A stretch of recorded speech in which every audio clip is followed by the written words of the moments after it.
Solid. You're right. It's not quite that 10. We're not talking about you called week 1, week 2 10s. Last week about a 9 for me.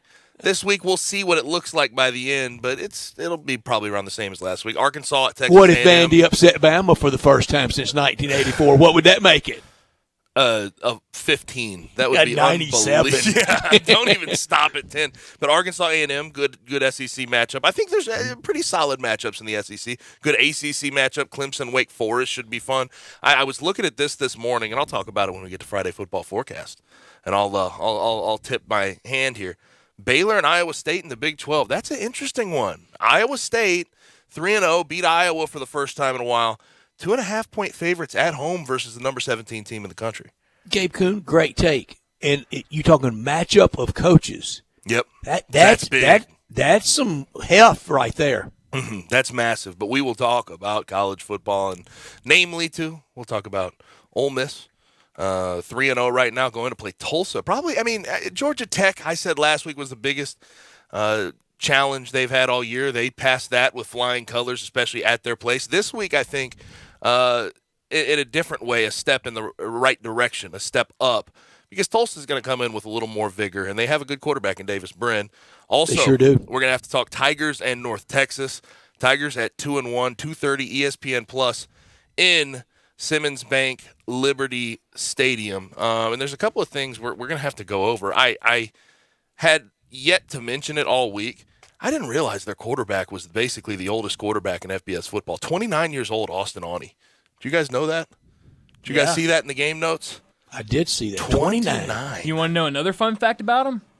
Yes, let's hear it. You can also Brett, you literally opened up the can of worms. The game notes with Bryant. Yeah. Love it. He's never looked back. You could also read this if you go over to our team, Memphis, Shout and out. read the scouting report for North Texas. He spent 6 years in the New York Yankees farm system. Okay. Got to high A, batted I think 225 in the 6 years, and hit 20 bombs. There you go. Look at that. See, Gabe? Gabe, we turned you into golf guy. My goal this time next year, have you into being game note guy. I told you Game guys. note I'm depth chart reader. Hey, you run a 3-4, 4-3, 4-2-5. What do you 3-3-5? I like what do you it all. run? But the game notes I haven't quite got into. Did you know that that Ole Miss and Tulsa once played in Memphis? Richard Cross said he should bring a bell to pregame, and every time I get in a Crump Stadium mention, he ring that bell because I do like to get that in. Met at Crump Stadium in 1944. 47-zip Golden Hurricane. Oh, there we go. Yeah. Wow. The victor by a lot. Also, last night we had our NFL Week 3 start, and God. Mitch Trubisky, he didn't play horribly last night, but he doesn't do anything. It's so boring. That is just a boring. And he has a special effect on his team not to do anything as well. I guess so. I mean, they stuck in there for quite a while. And by the way, I saw some people, and I guess I'll say his name because he talked about it earlier today on these airwaves from 11 to 1. But Jay Morgan taking the live line at +6.5 and +7, and then that last touchdown there by the Browns busted his bubble. That's a brutal beat. That's as bad as it gets. When they start throwing the ball around like that, they're going for somebody's pocket. Yeah, but my gosh. After last week, though, Thursday Night Football to this week, it was just night and day. That was more close. Now, it was more high scoring than we kind of alluded to in reference yesterday, but a lot of that was late when the Browns can't finish a game, Gabe. It was a field goal in that pretty stupid grand scheme stupid touchdown at the end that busted the bubble for the under. And like the field goal, I don't really understand in that situation. I guess you're going to get on onside and you're going to get going, but I feel like scoring there gives you more momentum and a chance to make something happen. Man, Goofy broke out, didn't it? Yeah, you sort of knew between those two teams how it usually ends up. Also, we do have the President's Cup going along. I'm going to have Brett give updates on that because I don't know how to read scores. Yeah. Admittedly, I don't know how to read scores for the the President's Cup. Do you on match play? Do you really not? Well, I know 3 up. I get what that means, but like all together, I don't know how to tally everything up all right. together. When you see 2 and 1, you're up 2 holes with 1 to play. When you see 6 and 5, that means you've gone up 6 with only 5 left to play. But it is all United States again today. Thomas Spieth 3 up through 15. Scheffler Burns 1 up through 14. Bezenhout Pereira 1 up through 13, so that's 1 for them. Cantlay Schauffele opened up a can. They're 4 up through 12. And Horschel Homa 1 up through 11. Yeah, just not a whole lot of hope for the international team. That's just how it we figured it was going to go. 4-1 yesterday, and that was a gift. I mean, Scheffler and Burns just said, "Here, take it. We don't want to win." That was a shocker. Also, we have the Ime Udoka situation. He's officially been suspended for a year. We'll talk about that in a moment once I lay out the show for you. First half of our show brought to you by Lexus of Memphis. And as far as guests are concerned, we are not going to have Alan Bell. Alan Bell had some previous tie-ups. Late scratch. He usually joins us at 3:30 instead. At 3:30, we'll talk about the Tigers, North Texas. We'll talk about the AAC and take a look around the AAC and the schedule we're going to have for week 4. 4 o'clock, though, Bruce Marshall will join us as he normally does from the Gold Sheet. We'll talk some NFL. We'll talk a lot of college football with him. And I have to, and I'll refer more to this in my not top story, but we have to talk to him about this ridiculous USC Oregon State stuff going on. Caesars Sportsbook has taken in 88% of the spread bets on Oregon State, and that line has moved a whole lot. We're going to have to ask him about lines and what's the biggest in college football. Bruce is ready. What's the largest line movement we've ever seen? We'll talk to Bruce about that. I joke about Vandy upsetting Alabama. The game that put Harbaugh as a head coach on the map, I want to say Stanford was like a 40-point underdog against USC in all their glory and beat them straight up. Yep. And USC, this year, what do you think about USC so far this year? I want to see a little more. I like what I see on offense, but defense still lacking. And, Gabe, I want to tell you, I promise you, there was a time with a good friend of mine was watching the U.S. Amateur, was very into golf, and I asked him, I said, what does all this 4-3 and 2-1 and 7-6 means? That's a good question for a lot of people on match play. Yes. Also, at 5 o'clock, our second and final guest of today, before we get into Friday football forecast at 5:30, it will not be Drew Barrett. He had some previous. We have a lot of guys with some late scratches, some things going on this Friday. I don't blame him. But Ty Richardson will join us from ESPN Arkansas. We'll talk about the Hogs. We'll talk about the SEC. Love Ty. Yeah, and Ty does a fantastic job over there. And and it's a big one for the Hogs. It is. It's massive. And on paper, I'll say this before I'm not going to ruin my pick and all that. On paper, it looks reasonably favorable for them, though. Their biggest issue is their secondary, and A&M has not been able to exploit anybody's secondary so far this year. Now, Max Johnson gives them a better chance. I understand that. But as far as teams in the SEC goes, I don't trust A&M to be able to take advantage of that type of thing yet. They can prove it to me this Saturday, though. And you're right about the Arkansas secondary. Everybody's owned to that. The Catalan injury opening day against Cincinnati was the equivalent of K.J. Jefferson getting hurt to do that defense in. But Arkansas gets a pretty good pass rush. They don't cover very well, but Drew Sanders coming off the edge, number 42, the Alabama transfer, they get a pretty good push up front. By the way, I just saw this come down today. And Mel Kiper, everything's way too early when you talk about NFL draft. Drew Sanders listed as one of his top 2 linebackers, inside linebackers on the board right now for Mel Kiper Jr. Yeah, and you're right. I tell you how early it is. Remember, this time last year, a lot of people thought Matt Corral might be the number 1 pick. Right. Spencer Rattler. It's way early. It's way early. But I love Drew Sanders, and you're, on paper, Arkansas, their deficiencies aren't that glaring to A&M's prowess, to their favorabilities. Right. And I think my feel of that game, knock it down, drag it out. That's what it feels like it's going to be. Play it in the phone booth. Yes. May whoever's trenches are better on Saturday prevail, because that feels like where we're headed with it. One of the classics, they don't do it anymore because you don't break the huddle, but come to the line of scrimmage and KJ Jefferson look across at the middle linebacker, we're running it right here. Yeah. On snap count, too. We're running it right over the right guard. I'd imagine KJ Jefferson probably run the ball up above 10 times, and Rocket Sanders somewhere between 15 and 20. That's what this game should end up offensively. Rocket Sanders leading the league in rushing. He's close to leading the country in rushing, isn't he?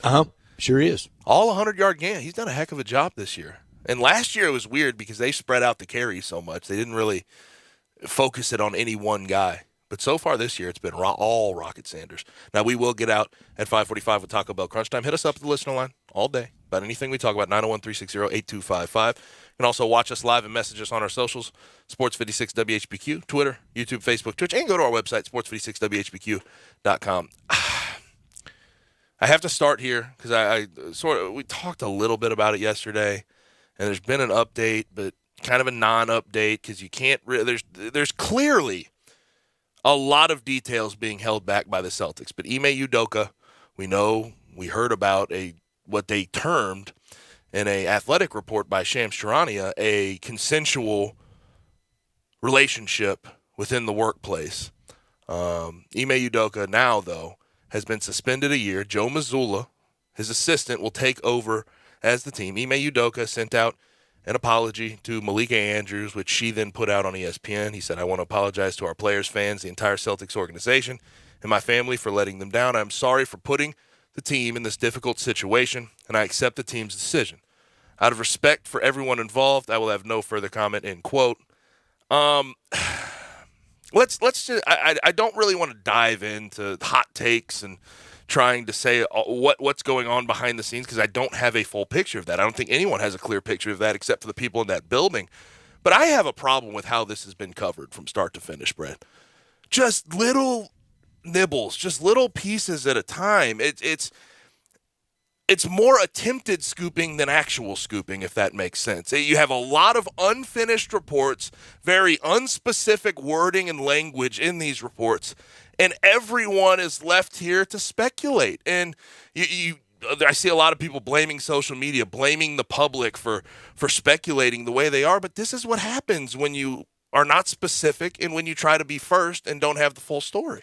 It feels like there's a lot of it being fed from the Celtics, from inside the Celtics organization to various outlets. Gabe, I have a uncomfortability with this story, and I'm just going to lay it out there. A lot of the tawdry details, I just don't feel like are any of my business. I don't feel like it affects kind of what we do: hits, runs, errors between the white lines, on the field of play, on the court, on the diamond, etc. Now, I know kind of in the broad, and I know the first comeback to that is, what if it was your daughter, or what if it was a loved one of yours? Yeah, of course I would feel very differently, but way up there and way over there, I can't worry about every story out there. By and large, what I keep my Boston Celtics conversation about is on that parquet in the NBA Finals, on the field of play. I don't know that I want to know every detail,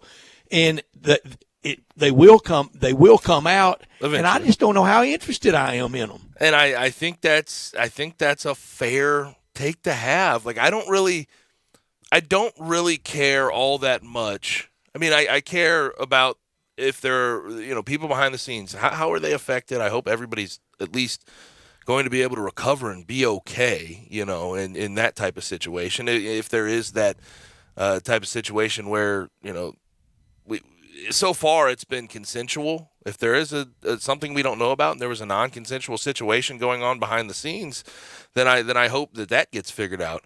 But for the Celtics on the court, I think there is some lasting implications of what this could mean. Pretty much. And you look at how this is being covered, and there is the thought right now that Ime Udoka will never coach the Celtics again, and I think that's a very strong possibility. It's very bizarre to me, though.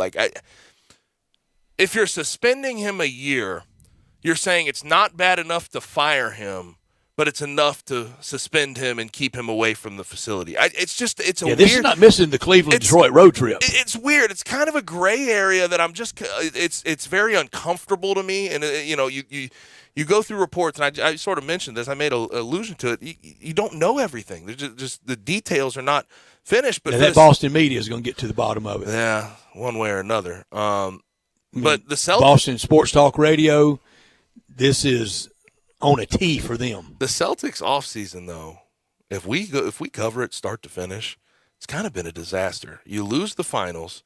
Jaylen Brown has been in trade talks all summer. He's been angry for part of the summer. Celtics, they signed Danilo Gallinari. He tears his ACL immediately. Robert Williams is going to have surgery, so he's going to be out probably to start the season. And now Ime Udoka has this situation. You're not going to have the coach that led you to that finals last year. And Ime Udoka, there's no covering for what he did. He's wrong. He admitted as much. He's not fighting this thing, so it's very clear he knows he did wrong. But on the court as a coach, he did a great job with this team last year. And having Joe Mazzulla in there is certainly going to take its effect on this Celtics roster, who seemed to, Jason Tatum, Jaylen Brown, all these guys seem to latch on to Ime Udoka and really play hard for him and respect him in a certain way.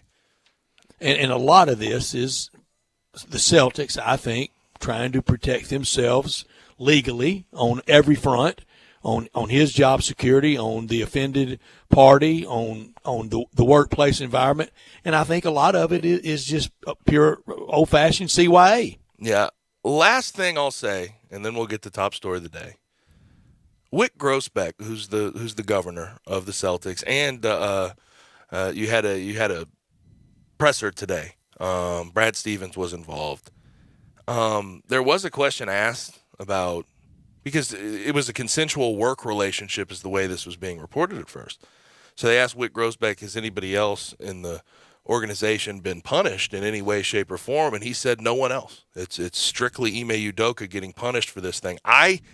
It just leaves a lot of questions and not a lot of answers. And I think before we comment further on actually what happened behind the scenes with Ime Udoka and the Celtics, we need to know these things.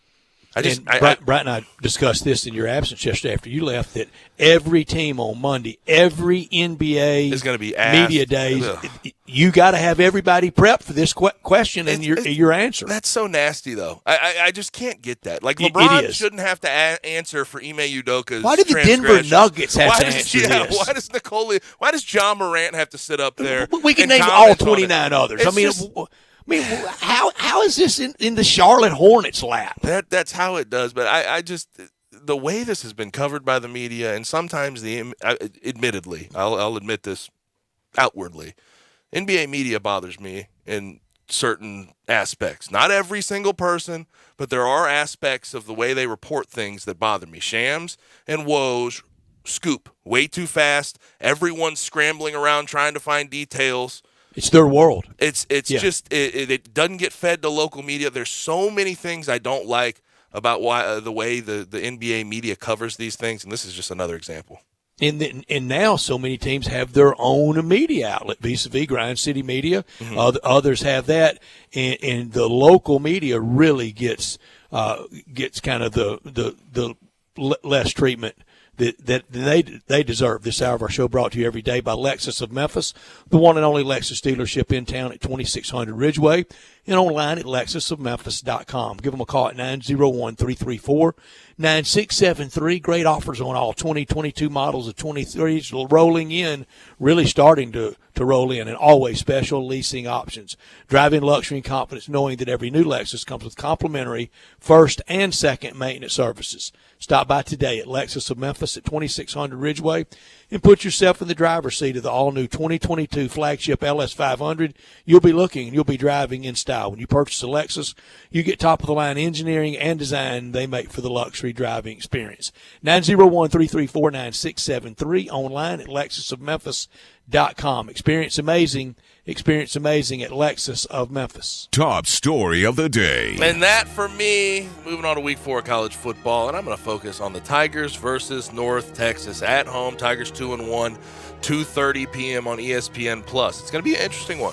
North Texas coming into this year had a little bit higher hopes than they normally have. North Texas is going to be coming into the conference, so there's a lot of things that are going back and forth. Grant Gunnell, of course, who was the backup quarterback for the Tigers, ended up transferring there when we thought, before his injury, he could have potentially been the starter. There was a fight it out, drag him out supposed quarterback competition that Seth Hennigan and he were supposed to have in spring, and it went in Seth Hennigan's direction. But for the Tigers, going into this Saturday, they have to make sure they stop the run. Ayo Edii, Oscar Adaway III will split carries, and they want to use them consistently. They want to make sure that they attack the ground game. We saw a team similar last year. I think this team's a lot more talented, but we saw a team in UTSA come into the Liberty Bowl and just impose their will when it came to the third and fourth quarter on the ground game. I think the Tigers are going to have to make sure that they do everything they can to bottle that up. Now, we know about the Tigers offense. Seth Hennigan is awesome. He's got lots of targets on the outside too. Eddie Lewis, you add Joe Skates, you have Javon Ivory. Caden Priestcorn was fantastic last week. 2 touchdowns in that game against Arkansas State. But here's the reoccurring thing. Get the run game going. It's very, very simple. You have to get it going if you want to be the team that you expect to be. And this could be another week to get it on track. UNLV in week 3 versus North Texas, and they blew out North Texas. I believe it was 58-27. UNLV had 365 yards, 5 TDs on a 7.1 average running the ball. Their running back, Aiden Robbins, had 29 rushes, 227 yards, and 3 TDs. This is a good prime example of a time that this offense and this run game needs to show us what they have. Whether it's Brandon Thomas, Jay Ducker, Asa Martin, whoever it is, they need to run the ball hard and they need to get it going. I agree. Gabe, I loved your question about the scoring in match play. And an old friend of mine that taught me a lot about golf, he said when you're playing match play, unless you really don't like the other side, if you beat them by more than one, if you beat them like 3-2, 4-3, just turn the score in at the scoreboard as 1 up. He said if you don't like them and you pounded them 6-5, tell them 6-5. Yeah. But my top story, this is Josh Heupel's moment. You know it's big when we start with Rocky Top. He's won 10 games at UT, but he hadn't won a really big game yet. That Pitt game was good, but this one's the one the fans can really strut about. Goalposts could come down at Neyland Stadium if they upend Florida. Florida is the win that they want, and Tennessee's starting to look the part. But what if they don't win tomorrow? What if they don't even win the right way tomorrow? This is one they should blast Tennessee and really answer all the questions of, proudly and rightly, Tennessee being back. Not top story of the day. Yeah, I also, Florida, after what they've done the past 2 weeks, needs to prove that they have a pulse. I'm going to be honest with you. This is a big week for Florida to prove. I don't want to move the goalposts on Tennessee, but I think you're right. I think Tennessee should just blast them. Leave no doubt about it. It looks like that, but we know a lot of times in SEC play it doesn't end up that way. That's just the truth of it. My not top story of the day, Oregon versus USC, Pac-12 matchup. I was amazed to see how much this is getting bet and how much it's on the Oregon State side. People are betting Oregon State plus the points at a ridiculous rate. And this is according to Caesars Sportsbook. What do they know? We don't know. Number has dropped. Get this. Number opened at minus 13.5 in USC's favor. It's now at minus 6 in USC's favor. That's not normal. That is so that's paranormal. It's major injury stuff. I don't even know how to explain that. But so many people have bet this, that it's moved 7 points. And on Thursday, the last report from Caesars Sportsbook, 88.2% of the point spread bet was on the Beavs, on Oregon State, including a sharp of $110,000 on Oregon State. So we'll see how this game goes, but the public has spoken on what they think is going to happen. Remind me to ask Bruce Marshall this if I should forget. Wonder how you get designated a sharp? Big bet. Big bet, right? Okay. Isn't that the idea? Bet. Do they win? Not always. Then you ain't real sharp. Well, I think if you how do you get designated a shark? That's the real question. If you win a lot, right? I think that's if you play a lot. The way I understand it, Bryant, and maybe you could add to this. I don't know. The way I understand it, the sharp that's 100. That's big bets, massive bets. That's the whales. Yes. I know they call them that. Yeah. But that doesn't mean they win. And I know at one time all the joints would meet on Tuesday morning and discuss the whales. That's a good question, too, because Mattress Mac, for example, he loses a whole lot of bets. He's still considered a sharp, though, when he puts down those $1 million bets, I'm assuming. What's so sharp about him? I hope his mattresses are good. My not top story, no drama on the field at Rex Dockery Field for the Tigers versus North Texas. Just take care of business, play sharp, be disciplined, be competent, be prepared. Same thing off the field for Simmons Bank Liberty Stadium and City of Memphis officials. Be sharp, be disciplined, be competent, be prepared. They're doing what they can to get people into the stadium earlier. An hour before the game, they're going to do a happy hour, $6 beers and whatever. I want to see successful and hear successful results. I agree. Get everybody in there quickly so we don't have so many issues. Last week was pretty rough in a lot of ways. So, and this is the third weekend of event. They had the Southern Heritage Classic, had the Tigers last weekend, now this weekend. Let's be sharp. Yep. That'll do it for top and not top story of the day. Now, we have to go ahead and get to our first break of the day. When we come back, we're going to talk about the Tigers North Texas game. We're going to break it down. What do the Tigers need to do to get to victory? Also, we're going to talk some AAC, some college football as a whole. Week 4 is upon us. Right here on Sportstime with Gabe and Stats. Be sure to follow us at Sports56 WHBQ on Twitter, Facebook, Instagram, and YouTube to watch live video of our shows, stay up to date with station events, and have chances to win prizes. Don't miss out on anything that's going on. Follow us at Sports56 WHBQ. In the alley since 1948, the world-famous Rendezvous. John, it's so good to see everything kind of getting back to normal. Brett, we've done a lot of ads before, but maybe it's time for me to do a recap. We have valet parking at the end of our alley on Monroe. On Fridays and Saturdays, we give away our wonderful red beans and rice until it runs out. And you know we like to do things local. Miss Barbara Jackson of O-Taste&See has been making these wonderful chess and pecan pies, that's pecan, not pecan, and key lime pies for dessert. And we just started serving this wonderful gelato from Sweet Magnolia Gelato Company. And just to remind everybody, you don't eat cheese and sausage with a knife and fork. You take a cracker, you put sausage on it, you put a piece of cheese on it, a little mustard or a little sauce, take a bite and chase it with the pickle. Brett, we've always been the place for all gatherings, whether they're corporate, rehearsal dinners, retirement parties, birthday parties, whatever. We seat anywhere from 20 people to 250 people. And oh, by the way, we are now open for lunch from 11 o'clock on Tuesday through Saturday. Come see us at the Rendezvous. Golfers, now in Edwin Watts Golf Shops, it's time to hit faster, longer, and straighter with Titleist. The new TSR drivers are designed to maximize distance and elevate your performance. Titleist TSR driver, pushing for perfection every day. Come into Edwin Watts Golf Shops for the new Titleist TSR drivers and get custom fit for free today. Can't make it in store? Visit us online at worldwidegolfshops.com. Edwin Watts Golf Shops, home of the 90-day satisfaction guarantee and family owned and operated since 1968.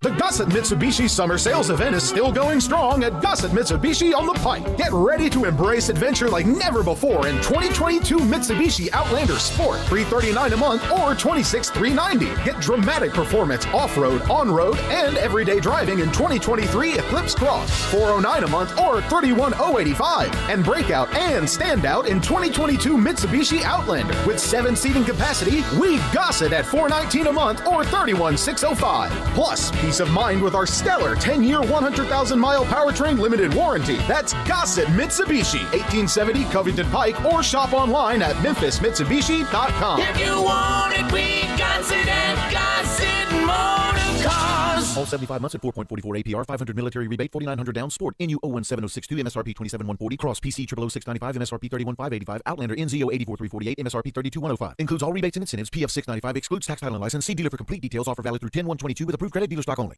Jenkins Floors and More in Hernando is growing, and they've only been around for 5 years. Choose from hundreds of choices of wood, tile, vinyl, and carpet. Timmy, the owner, gets calls from people everywhere and can sometimes save them up to 50% on wood, tile, vinyl, and carpets. Jenkins Jenkins meets all your needs from renovations to home building to installation. Enjoy buying excellent quality products at awesome prices. They're all about customer service at Jenkins Floors and More in Hernando. Call 662-469-9350. Strike out cancer with the Grizzlies at the inaugural Grizz Bowl presented by Gossett Motors, benefiting St. Jude Children's Research Hospital on October 5th at Andy B's in Bartlett. To register or learn more about sponsored packages, visit grizzlies.com/GrizzBowl.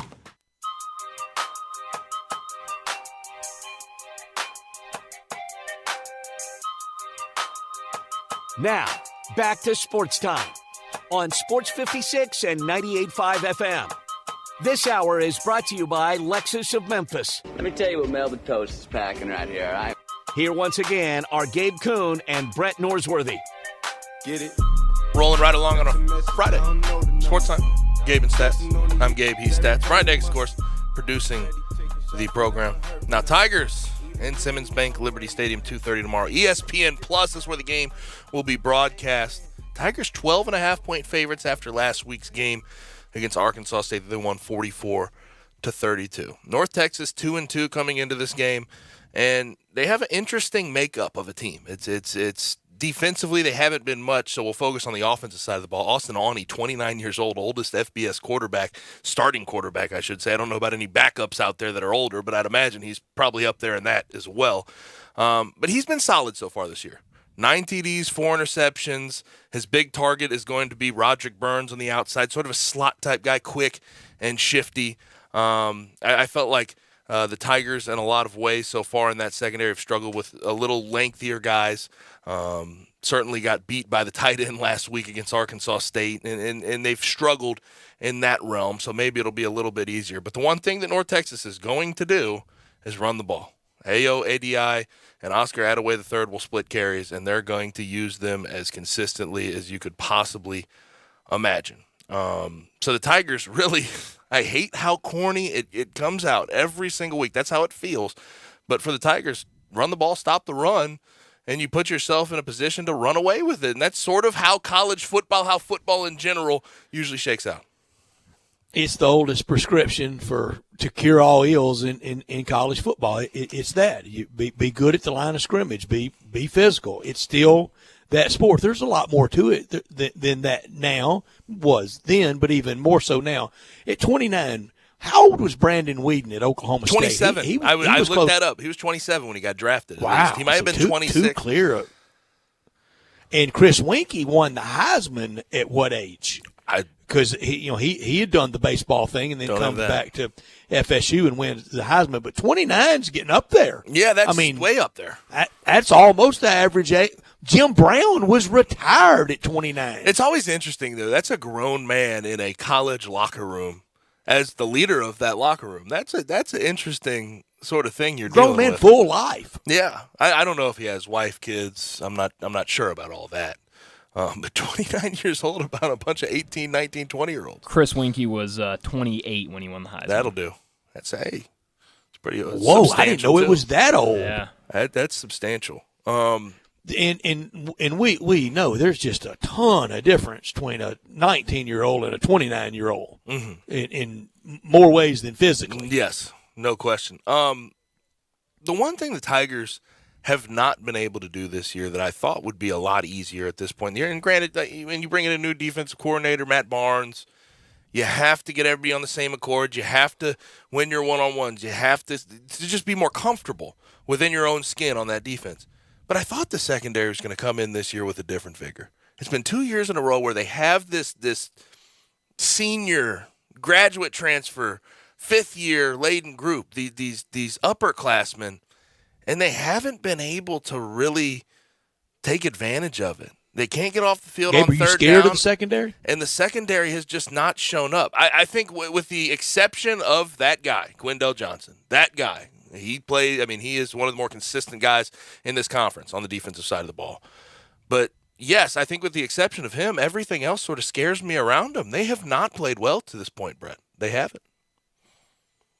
Sure didn't look great opening night, but I'll give a pass against, I think, still a prolific offense and how crazy that game kind of transpired with the weather and everything. how good a pass rush, because we know a good That's pass another rush issue, too. can cover up a lot. That's another issue, but the more you see it, the ball gets out quick with opposing quarterbacks. I mean, I guess with Will Rogers, he got sacks are a thing of the past. He got to sit back. The there. rules, they don't want you hitting that quarterback. But Will Rogers got to sit back there for a substantial amount of time on certain deliveries, and he was able to do whatever he wanted that night. But even last week, James Blackman, yes, he didn't get a whole lot of pressure on him, but I thought the ball was out relatively quick, and the secondary wasn't holding up their end of the bargain. I said coming into the year, though, that defensive line is not deep enough. That defensive line has a lot of guys that have to be forced into action really quick, and they're not used to the speed yet. Whereas I think I figured the secondary was going to be able to pick up some of that slack because of how much older they were. When we talk about expectations coming into the year, I look at a defensive line who I didn't have overly high expectations from because they just didn't have enough depth. They didn't have enough guys coming back, returning, that showed us production last year. That secondary, I figured, at least could hold up their end of the bargain to make it easier on that young, impressionable, not very deep defensive line. Was the Morris Joseph transfer, was that devastating? Yeah, it was big. That was really big. And granted, I think both timing and ability. Yes, I think stylistically it would have been an interesting because they're still in a 3-down. But stylistically, at first, you saw Morris Joseph go out, and he's sort of that 4-eye, that 3-down defensive end. I didn't know what role he was going to play because Matt Barnes, you heard, okay, he's going to run a 4-down. He's going to finally put 4 hands in the dirt, and they're going to try to get after the passer and put more guys up front. That hasn't quite happened yet. They're still in that 3-down style. They use Jalen Allen as a rover to try to get after the quarterback, bring him on blitzes. And it's just they've done a decent job stopping the run. They have. But getting after the quarterback has been a challenge every single week. And it's hard across college football. There have been a couple of stories just of the kind of the dearth of getting to the quarterback. By rule, they don't want you to. And then the ability of this modern little robot quarterback, and everybody's got them, and we know the kind of the incubators for them, Texas, California, and Florida. We know where they're coming from. They get it out. They know they don't have a lot of time, that it's happening that fast. That mental clock, quick. And the window for that receiver to be open. It's very narrow. I mean, they're so good. This is it's always been good quarterback play, but this is the best quarterback play kind of for more than just a couple across college football is about I can remember. Because stylistically, the game has changed so much. The route combinations, the run pass option, the amount of different things these guys have to be able to do and have to process. And you linemen can legally hold. Yeah. Come on. I mean, define legally. It's always been that way. Breastplate's hands fine. inside. Hands inside within the framework. That ain't holding. That's not holding. Now, but they don't want these they don't want that splattering hit. They don't want that on TV. Now, I definitely called the negatives. So I've called the negatives. I think overwhelming positive for the Tigers though. Weapons. They really there was a question, okay, Calvin Austin III, he's out of the door. You haven't had a run game. What do you rely on? Gabe Rogers has stepped up. You have a guy in Joe Skates who has 3 catches, and he's now 3 catches. Think about this. 3 catches in 2 games, 2 touchdowns. He's your second leading receiver right now behind Gabe Rogers with those 3 catches. So you have something there that you could potentially replicate. They have weaponry, and they have a trigger man. They have one of those quarterbacks that everybody's dreaming to have that kind of player. Mm-hmm. And the way he's grown from his true freshman year to where he's at now, I promise you, I try to stay away from the homerific stuff. I try to not overstate things. But Seth Hennigan truly looks like, besides the not taking he's had some issues with taking snaps under center. So there is some question there about how he's going to have to figure that out. That's these times too. But the way he processes information, the way he spreads the ball around to different receivers, he's going to have a chance at the next level, a substantial chance at the next level. He is, and when he has to tuck and run, it's not, oh, no, get out of bounds or get down. You want that to live another day, but he can make things happen. I don't know if it's wheels, but it's very adequate. Last year, I think I speak for a lot of people when I say it was kind of that thought of, okay, get down immediately. Don't get hit. He was 185. He looked kind of slender, didn't really have the build that made you comfortable with him taking hits. This year, he just looks bigger. Lower body is thicker. He's definitely done some things in the offseason to try to make that make that work for him. So this year, I agree with your sentiment there, but last year was kind of because of how young he was and skinny and slight, you were scared of him taking those hits. Yeah, and no coach wants to see his quarterback hit. And again, the refs, the administration of the game, they don't want it hit. And the NFL, it's dollars and cents. They know people are paying big prices to see those guys stay upright. Almost the same in college. It's a little more of a tacit understanding in college. In the pros, it is very spoken. We don't want the star quarterbacks knocked out. More people are going to buy a ticket to see Deshaun Watson than they are Jacoby Brissett. Mm-hmm. No question. And by the way, speaking of quarterbacks getting knocked out of a game, last night I saw at Itawamba, watching the Northwest play Itawamba. I brought this point up.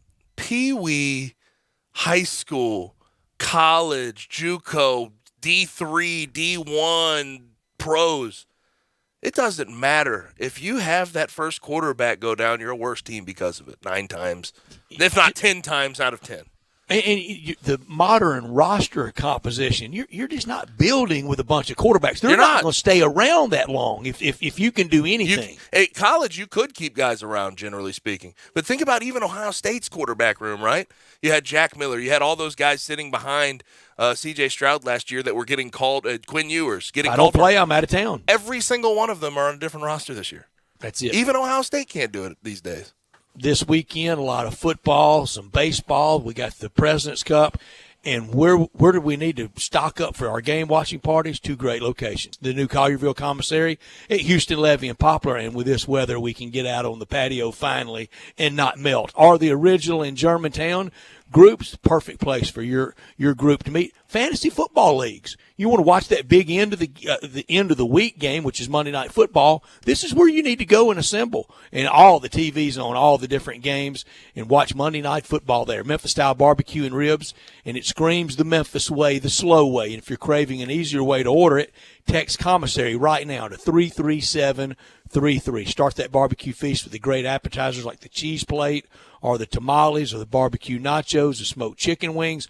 All that could be your entree, but you got to start with that and then dig into the ribs or the shoulder, chopped or pulled, on the plate, on a sandwich, all the sides, beans, slaw, deviled eggs, bread as well. You can even order it by the pound or a 6-pack or an 8-pack or a 12-pack. Save room for dessert like the banana pudding, the lemon icebox pie, the pecan pie. All those will be part of the pies when we get to the holiday bird. We'll be talking more about that as the days and weeks approaches the holiday season. 901-754-5540. Online at commissarybbq.com in Collierville and Germantown. Those great party areas, orders to go, catering, tailgating. It's the way it should be at either place, the new Collierville Commissary at Houston, Levy, and Poplar, or the original in Germantown. Let's go ahead and get to our final break, hour number 1. When we come back, we'll wrap up hour number 1, looking around the AAC, what matchups we need to pay attention to, and who we need to turn our eye to right here on Sports Time with Gabe and Stats. Add a little fun to your lunch break. Join Johnny Radio for Sports 56 Happy Hour from 11 to 1 every weekday on Sports 56 and 98.5 FM. It's time for another season of golf at Miramichi. You know the spot, 15 minutes north of downtown in Woodstock. I call it heaven. It's 330 acres of natural beauty, 7,400 yards of championship-level golf, but there are several different tee boxes which make it fun or competitive for every level of golf. And the practice facilities are as good as any country club, and every round of golf comes with a cart and complimentary range balls. You can really improve your game, and you'll love the prices too. Seniors can play Tuesday, Wednesday, and Thursday for as low as $33. Again, the golf cart and the range balls are thrown in. The standard weekday rates are as low as $44. Friday, it's $50, and on Sunday, it's $55. You'll love the view from the terrace. You look out and see the best view in all of Shelby County. The whole experience, it's just fantastic. Go check it out yourself at Miramichi. Hi, folks. Bob Burkham for Sunrise Buick GMC Truck. Thinking about buying a new or used car or truck? Remember, the selection's better and the savings are bigger at Sunrise. Over 600 new cars and trucks to choose from. Factory rebates up to $2,000 and interest rates low as 0%. Bad credit? It's okay. At Sunrise, we've got a financing plan for everybody. SunriseMemphis.com. We're saving you money. It's just the way of doing business. Covington Pike, Wolf Chase, and Collierville. We make it fun to buy a car again. Check out the all-new Sunrise Truck Corral. Huge selection of nothing but trucks. All makes, all models, all prices, all trucks, all the time. Next to Sunrise Wolf Chase. Brian Elder's Roofing Solutions. I'm Brian Elder. It's been a particularly rainy season, and that stain on your ceiling isn't getting any smaller, exposing your family to the possibility of mold. Let me come take a look. 867-0303. Our technicians are Owens Corning Platinum Preferred, so don't let someone tell you that it has to be replaced if all you need is a repair to get several more years of life. 867-0303. Have me on your speed dial for when life's little catastrophes come up. 867-0303. Upgrade your roof to a beautiful Owens Corning Duration Architectural Shingle with a 50-year warranty and an unheard of 25-year labor guarantee. I'll measure your roof from outer space and give you a competitive estimate right over the phone. Buy now and pay nothing till 2022 with approved credit. 867-0303 or BrianElderRoofing.com. Call 867-0303. Brian Elder's Roofing Solutions. So what if summer's coming to a close? It'll be back, and you'll be ready with a new spa. Why's that? Because the world's biggest spa sale is happening right now at Family Leisure. Right now, through October the 2nd, you will get the best ever prices on spas. Family Leisure has a large selection of spas still in stock and ready to ship, and up to 30% off. Yes, 30% off in-stock spas. You want a swim spa? Now's the time to buy with huge discounts just for you. Special financing is available. Plus, you can get free upgrades on select spas. Just ask about it. Family Leisure also has fantastic deals on saunas and massage chairs. So, while summer is coming to a close, you should be opening up to a new spa during the world's biggest spa sale happening right now through October the 2nd at Family Leisure, Whitten Road at I-40, where family and fun come together. Hi, Jimmy Stovall here with Corky's Barbecue. Catering has been our specialty for more than 38 years. Corky's makes it easy for you to impress your guests at parties, family reunions, weddings, or just treating your hardworking employees to a great meal to say thank you. Let us do all the work. Come to your location, set up, and serve your hungry guests an all-you-can-eat barbecue buffet starting at only $8.99 per person. Encore flavor, Corky's Barbecue. Need, want, dream about a new ride? We got it at Gossett Kia on the Pike. 2023 Kia Seltos LX all-wheel drive super new SUV. Only $257 a month. 36-month lease, $29.99 due at signing. Looking for luxury and performance? 2023 Kia K5 LXS sedan. We got it at $293 a month. 36-month lease, $31.99 due at signing. If you don't see what you want, not a problem. Let Bobby J order a new ride for you today. Plus, Gossett Kias come equipped with a 10-year 100,000-mile powertrain limited warranty. Ask for Bobby J. He'll put you in a new Kia today. Gossett Kia, 1900 Covington Pike, or shop 24/7 KiaCovingtonPike.com. If you want it, we got it at Gossett Motor Cars. $650 acquisition fee, $30,000 per year, 20 cents excess mileage, 0 security deposit. Seltos P 738-6423, MSRP 25,325, K5 950-6883, MSRP 26,860. Includes all rebates and incentives. Must finance through Kia. Excludes tax, title, and license with approved credit. See dealer for complete details. Offer valid through 10/1/2022. Dealer stock only.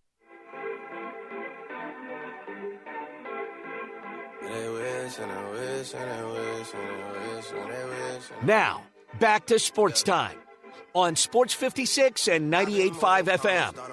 This hour is brought to you by Lexus of Memphis. What we are dealing with here is a perfect machine. It's really a miracle of evolution. Here once again are Gabe Kuhn and Brett Norsworthy. Back rolling. Sports Time with Gabe and Stats. I'm Gabe, he's Stats. So, I found it funny.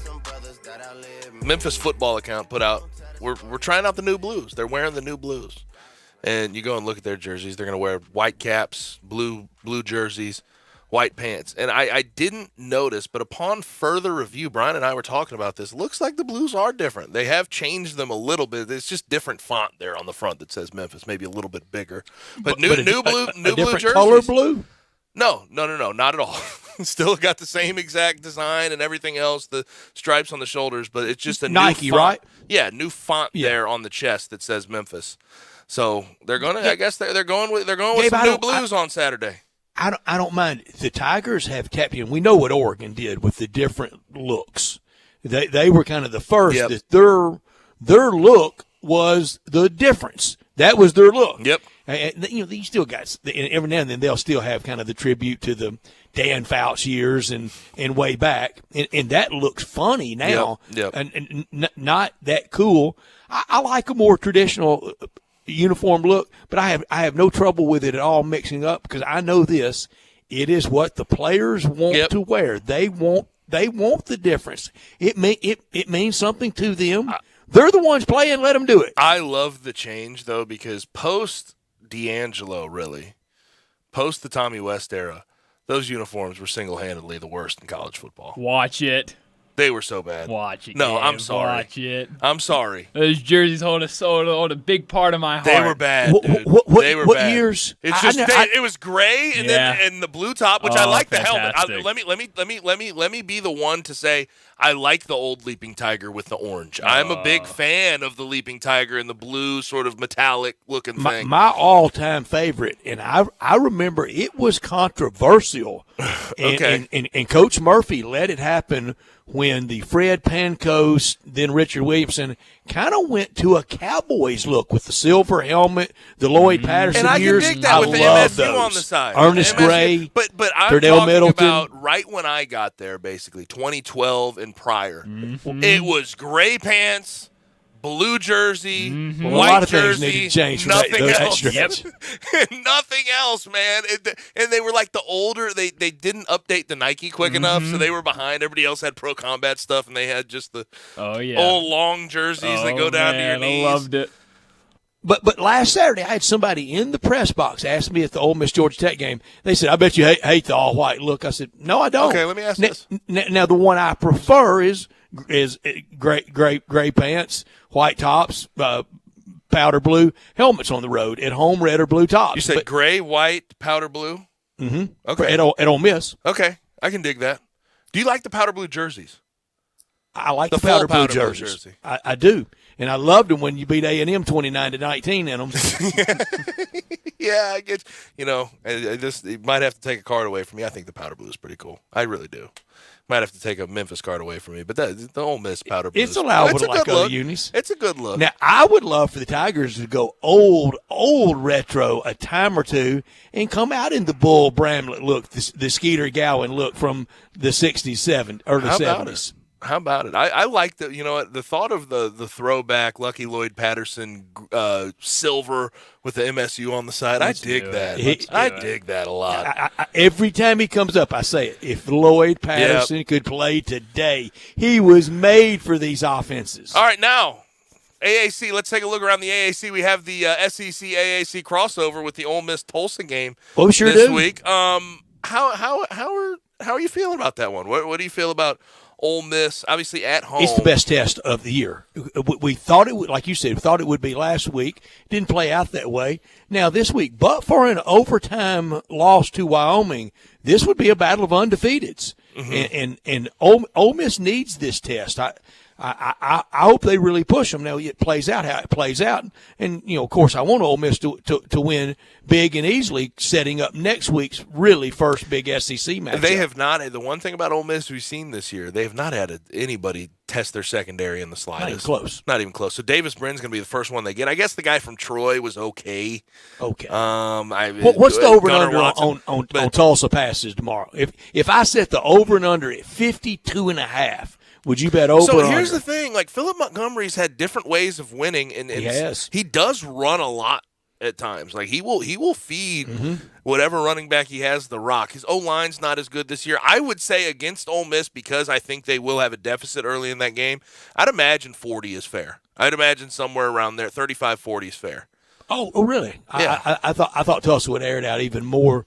I think They could. they'll have to, and we'll see if Ole Miss can get to a rush. But in the AAC tomorrow, okay, at the top, maybe it's not as good as I thought it, or as deep as I thought it'd be. I thought it would be kind of three teams: Cincinnati, Central Florida, and Houston. Well, it could be Cincinnati. What if the Tigers are one of those teams? Yeah. Like with my overreaction on Monday. Why not? They can't. I mean, there's no reason for them not to. I mean, Houston is not. I keep saying this from a coaching standpoint, from a personnel standpoint. I still think they're capable of beating anyone in this conference. I'm still not that scared of Houston. I think there's been a shift. Tulane, ECU, Cincinnati are way scarier than a lot of people thought they would be. SMU, I think, scarier, and I called that coming into the season. I think SMU is a scary team. But you look at this week. I think a lot will be told. Some good crossover Power 5 matchups for some teams in the AAC. South Florida is going to face Louisville, which, take it for what you will. So South Florida went into the swamp and played close with Florida last week. TCU gets that SMU game a week after losing to Maryland, and they've just not had a lot of luck in Power 5 games, but they get them at home. Does SMU. Cincinnati at home versus Indiana. UCF at home versus Georgia Tech. There's a lot of stuff, a lot of sort of sprinkle in the AAC to see really what this conference is made of this week in regards to competing with the Power 5. So we will see what that looks like when we come back on Monday. Now, attention sports fans. Your favorite sportsbook, BetUS.com, is back for their 28th year of NFL action with the industry's biggest sign-up bonus of 200%. BetUS offers their members the opportunity to cash in on all your favorite leagues, including the NFL, NBA, MLB, college football, and more.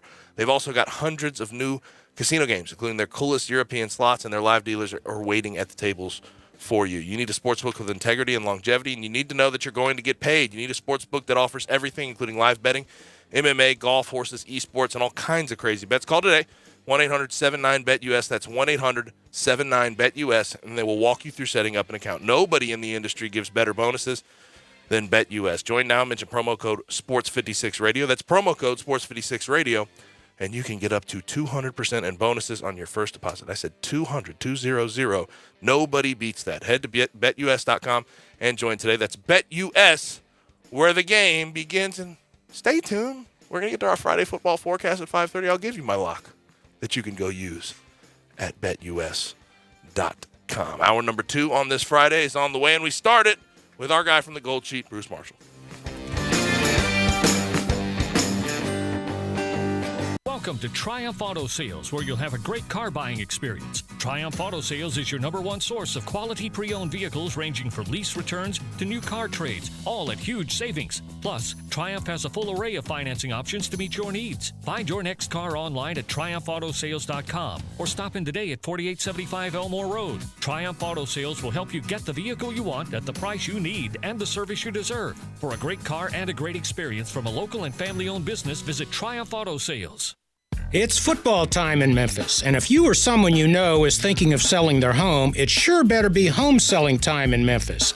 And just like you may have a favorite team, favorite coach, or favorite players, you may not have a favorite real estate agent. If you don't, think about drafting me, Sheldon Rosengarten, with Mark's Bensdorf Realtors. I always tell people they need to talk to 2 to 3 real estate brokers to find out who will be the best quarterback of their home selling team. Have you heard people say that when you want the job done, call Sheldon? Find out why my award-winning, highly successful strategic marketing program with the Shellbucks option can mean the difference in whether you sit or sell. Also find out how to take advantage of our worldwide relocation network. Call or email me at 682-1868 or memphisrelocate.com. That's Sheldon Rosengarten at 682-1868 or memphisrelocate.com. Do it now, and go Tigers.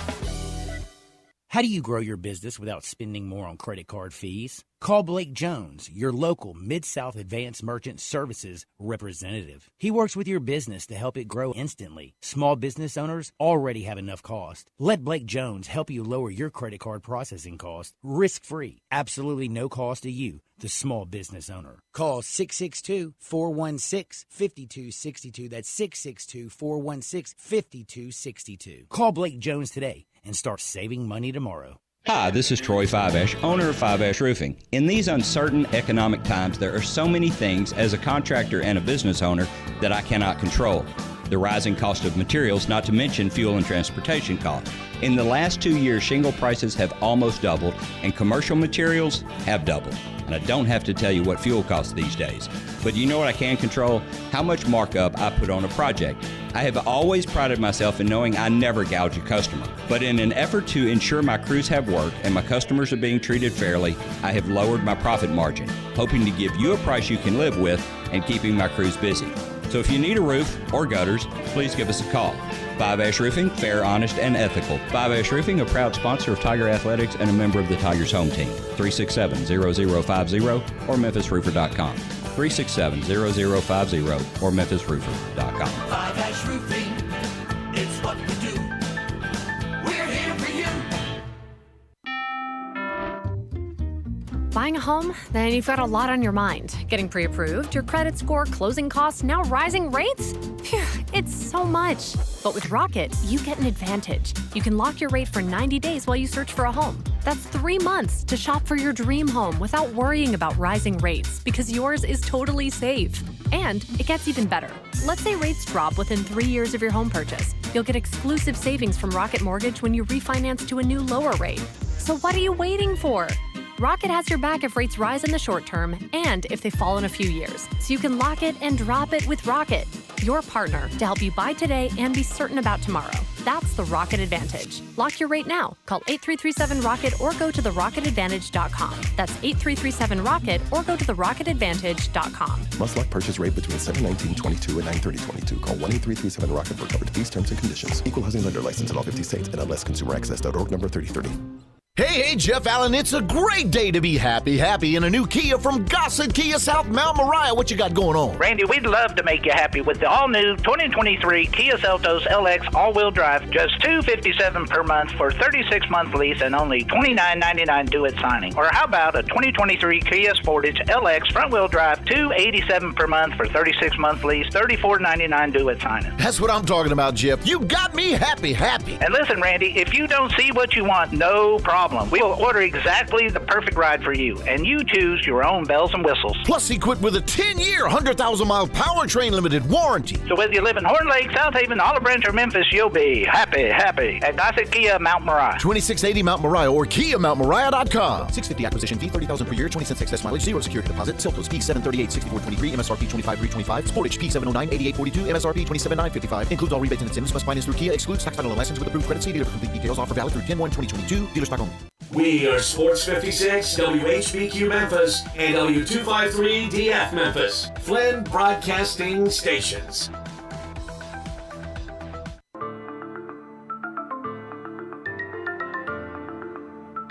Now, back to Sports Time on Sports 56 and 98.5 FM. This hour is brought to you by the Big Green Egg. How do you want that cooked? Burnt to a crisp or bloody as hell? Here once again are Gabe Kuhn and Brett Norsworthy. All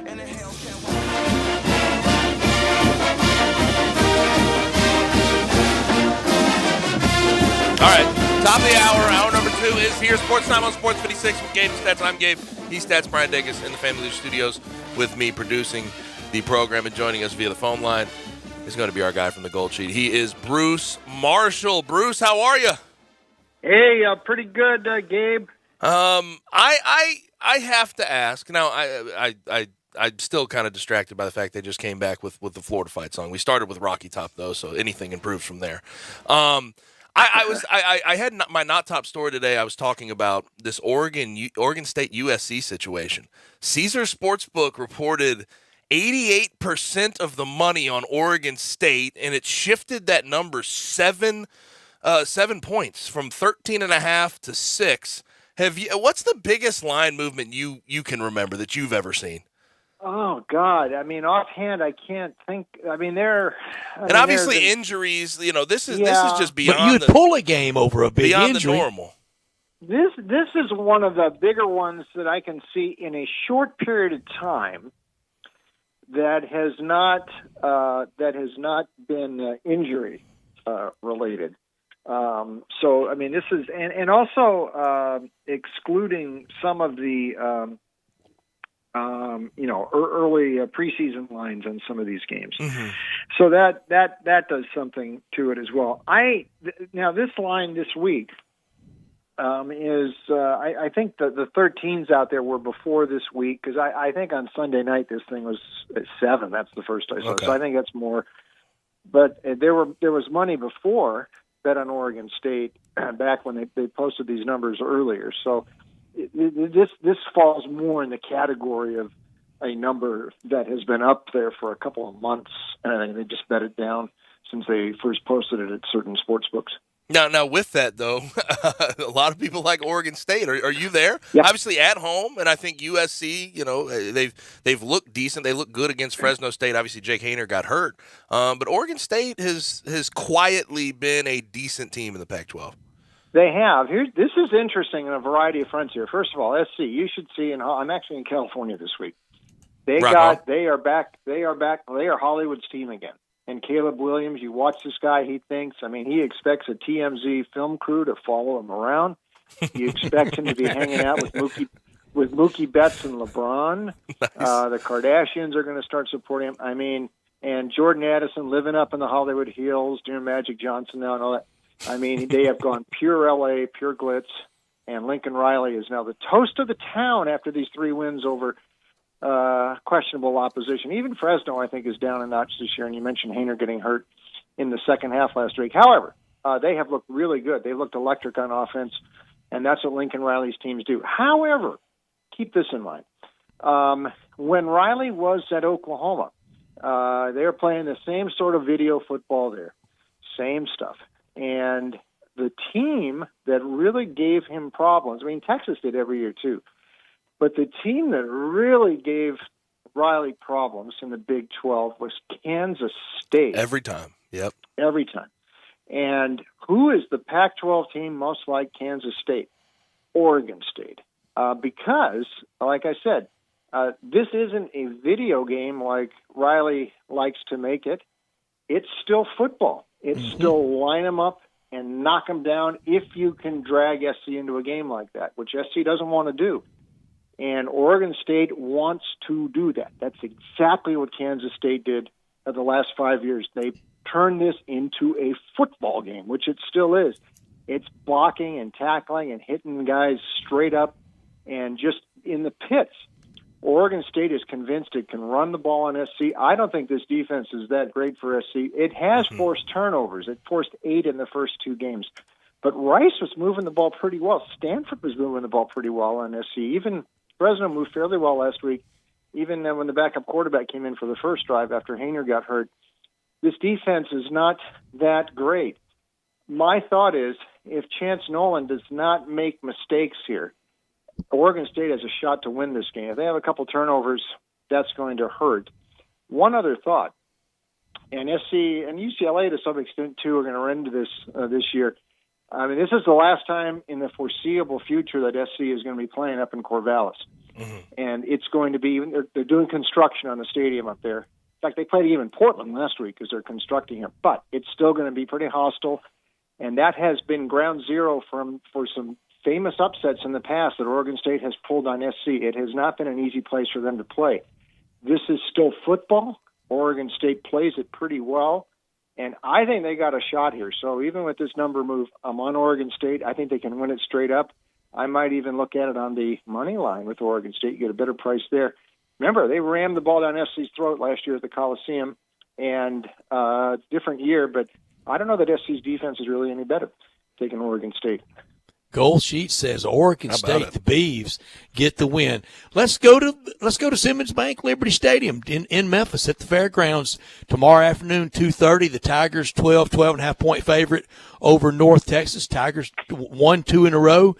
Memphis has a quarterback. North Texas has a running game. What gives? Well, I'm a little leery to lay points again with Memphis. Like last week, it turned out to be a few too many against. And you were on the right side against Arkansas State. Yeah, it was just a few too many. So I'm wondering again this week if it might be a bit much. Now North Texas really got its lunch handed to it last week by UNLV. And I'm wondering, though, if this defense is really down a couple of notches there. And UNLV hurt North Texas because its quarterback, Doug Brumfield, is pretty mobile, and he kept scrambling for first downs on third down plays. So, I mean, Hennigan doesn't quite go about things like that, but I think there are some real questions what Seth Luttrell has got on this defense this year. SMU blew them out a few weeks ago, and we saw what UNLV did to them last week. I mean, they're giving up 48. They gave up a 58 last week. I mean, it looks like they got some real problems. So our thought is that maybe this isn't high enough. Maybe this is a number, unlike last week, this is a number I think Memphis might get there. So 45-26, Tigers. I think they get it this week. And North Texas, they better. I mean, Seth Luttrell's job is sort of on the line. They're moving into the American, and they need to make a little bit more progress than they've made the last couple of years. And right now, it's not going in a good direction in Denton. Now, the other one of local intrigue, and obviously Ole Miss. Last week, I thought it was going to be their first big test of the year, and I don't even know if I can just call that a pass. They made it very clear that Georgia Tech could not hang in the same stadium. It was an open book test as them. Yeah, and they were fantastic. Their run game is great, and you sort of knew that with the running back room: Zach Evans, Quinshon Judkins, Ulysses Bentley coming in. But they're facing Tulsa, and Tulsa, people that haven't sort of paid attention to Tulsa, they've been pretty decent through the first 3 weeks. Obviously, with the exception of the loss, they took an overtime to Wyoming. Davis Brin has been one of the bright spots in the AAC as far as quarterback play is concerned. 11 TDs to 1 interception, 1,200 yards thereabouts. But Ole Miss, 21-point favorites at home. Do you think that they can cover? I don't think so. I think this is a little bit of a tricky spot. They'll win, but I'm not sure they're going to get over the point spread hump here. That's a lot of points to lay. And first of all, to look ahead to next week, the SEC really starts to swing into gear next week. By the way, I don't know what they're doing on TV with that game, but that should be the featured game in the SEC next week, and I don't think it is TV-wise. It is Kentucky, Ole Miss, yeah, I mean, that's two top 15 teams as long as they both win this weekend. And that should be the CBS game next week, if not the ESPN feature game, but it's not going to be either, so go figure. But you're right, everything you say here about Tulsa. Davis Brin is a dangerous quarterback. He's experienced. This offense is scoring 43 points per game. I know early season those numbers get a little bit distorted, but they can put the ball in the air and in the end zone. I would caution that in recent years, Tulsa has gone into torture chambers like Columbus and East Lansing and Stillwater twice. That's 4 games since 2019. They've covered the point spread every time at those spots. So they're used to these spots. Philip Montgomery's offense is pretty well conceived. And like we mentioned, you got a quarterback who's going to keep firing for 60 minutes here. There ain't no way I'm laying this many points with Ole Miss. I think this could actually be sort of a competitive game. 37-26 Rebels. They will win. They will hit Kentucky unbeaten next week, but they ain't going to win this one by more than 3 touchdowns, I don't think. Ole Miss 0-3 all-time to Tulsa last meeting. Jerry Rome at quarterback for Tulsa. Stat. Bruce. Jerry Rome back in the mid-'60s there. And That's did it. you know Tulsa had back-to-back years runners-up in the Heisman, Jerry Rome in 64 and Howard Twilley in 65. Wow. Runners-up 2 years in a row for Tulsa in the 60s for the Heisman. Bruce, I'm using that pregame tomorrow. Do I need to give you credit? Okay, there you go. Yeah, I'll give it to our friends at the Goal Sheet, Bruce Marshall. Our friend at the Goal Sheet, Bruce Marshall. I will. Bruce, Tennessee hosting Florida. Everybody expecting Tennessee to win, most expecting a Tennessee rout. Some proclaiming with that win and with that rout that Tennessee would be back. Goal Sheet says? Yes, although the fact everybody, you know me, Brett and Gabe, when everybody's on one side like this, I get a little bit scared. They push this number up into double digits, and it's like they have dissed Florida after that. Everybody loved Florida after the first game, and man, it hasn't looked good since.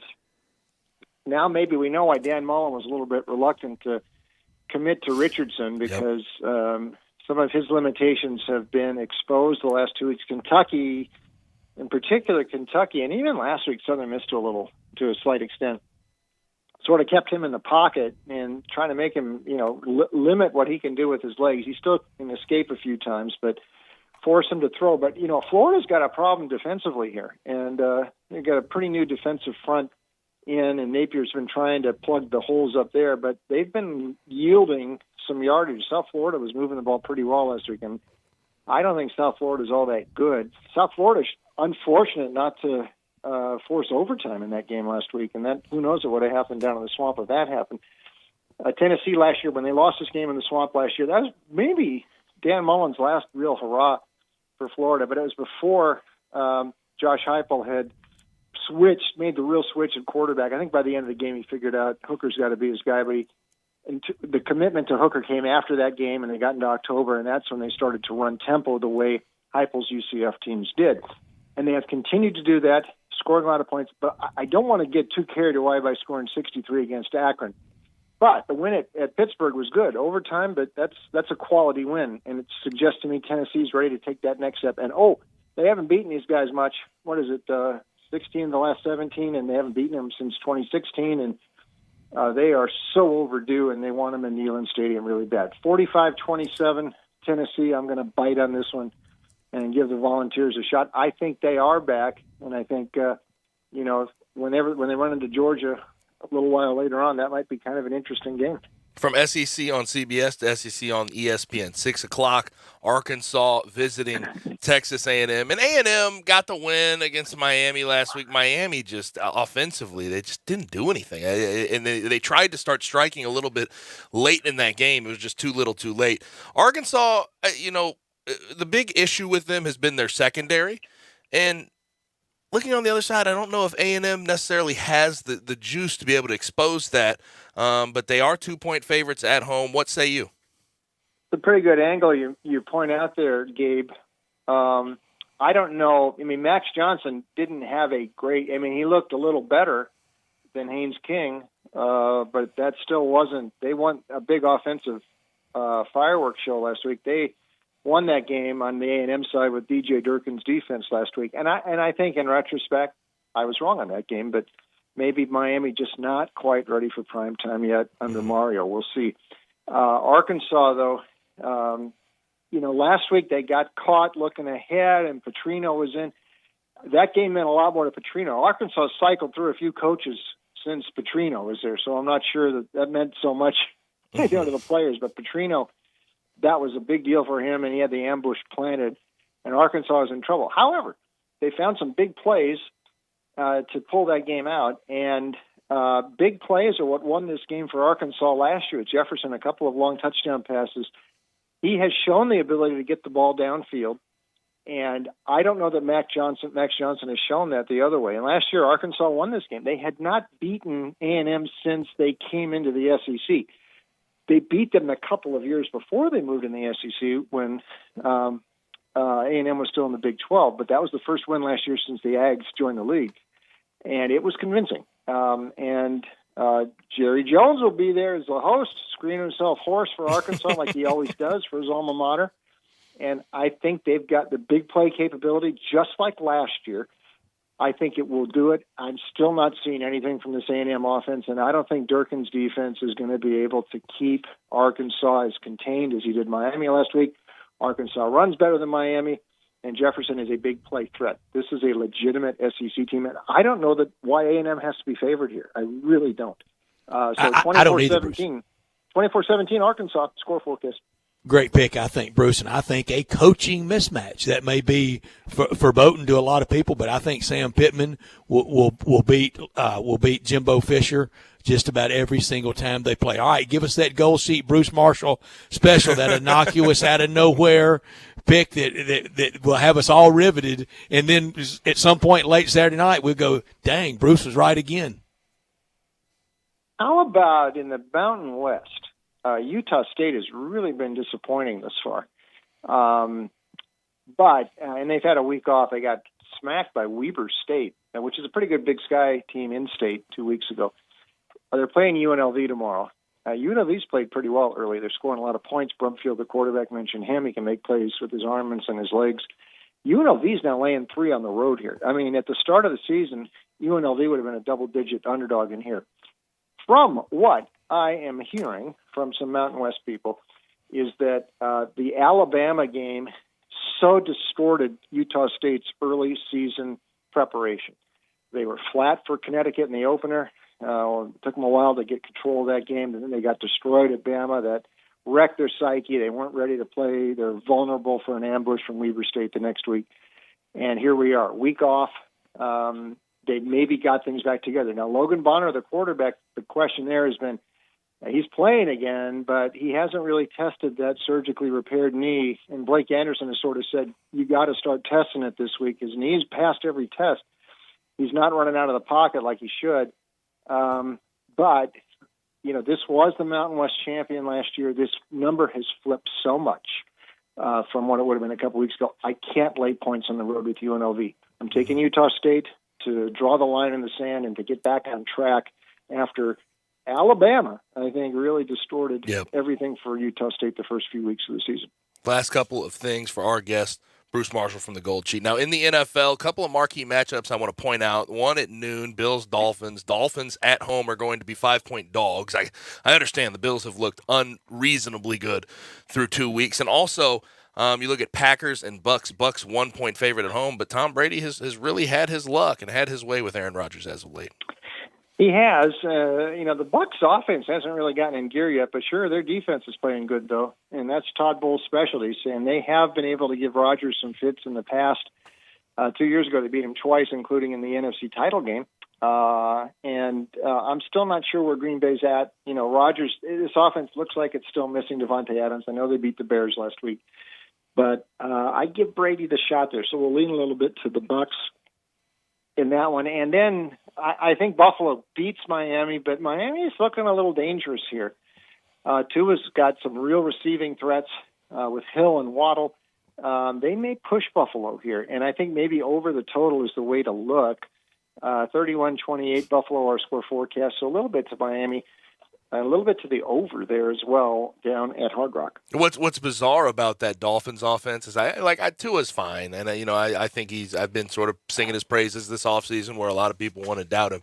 But those two wide receivers, it doesn't matter how good your defense is; those guys can get behind you. The speed that they have, I mean, probably the two biggest play threats in the entire NFL on the same receiving core. Yeah. They're Tua's best friend, but that happens quite a bit. I'm going to throw two others at you really quick. One is Atlanta. They should be 2-0 right now. They're not that bad. They're going to go into Seattle and win. And the other is Jacksonville. I don't think they're that bad. I think they got a shot against the Chargers.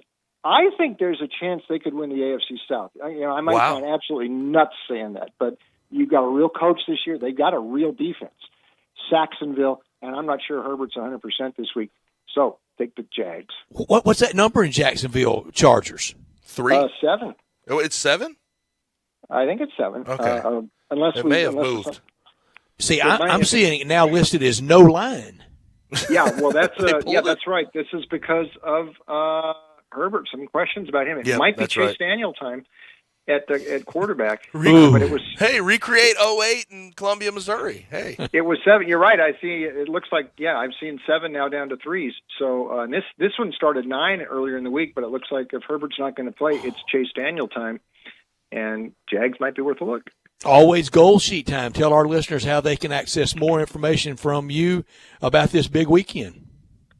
Thanks, Brett. Check us out online, goldsheet.com. We got all these picks in college and NFL. Our key release is 8-0 last week. But like my wife says, when I buy something for her nice yesterday, she said, "What are you going to get me today?" So last week doesn't matter. This week is there, but we are on a good roll. Goldsheet.com. My picks there, also at Vegas Insider and DonBest.com. Awesome stuff as always. Bruce Marshall, appreciate it. Okay, see ya. Have a good weekend. Thank you, Bruce. Good luck this weekend. 8-0 last week on key releases for the Gold Sheet, and Bruce, he comes through with that out of nowhere pick. Utah State minus 3.5 over UNLV, and he liked the Razorbacks plus the 1.5 over A&M, like the Tigers, like Tulsa, and Tennessee and Oregon State. Yeah, that Oregon State one's interesting. And he's usually a guy who tries to fade the public in those situations, but yes, it's hard though. Oregon State at home, that becomes tough. And that game he was talking about with Lincoln Riley at Oklahoma is being played this weekend. Oklahoma at home versus Kansas State.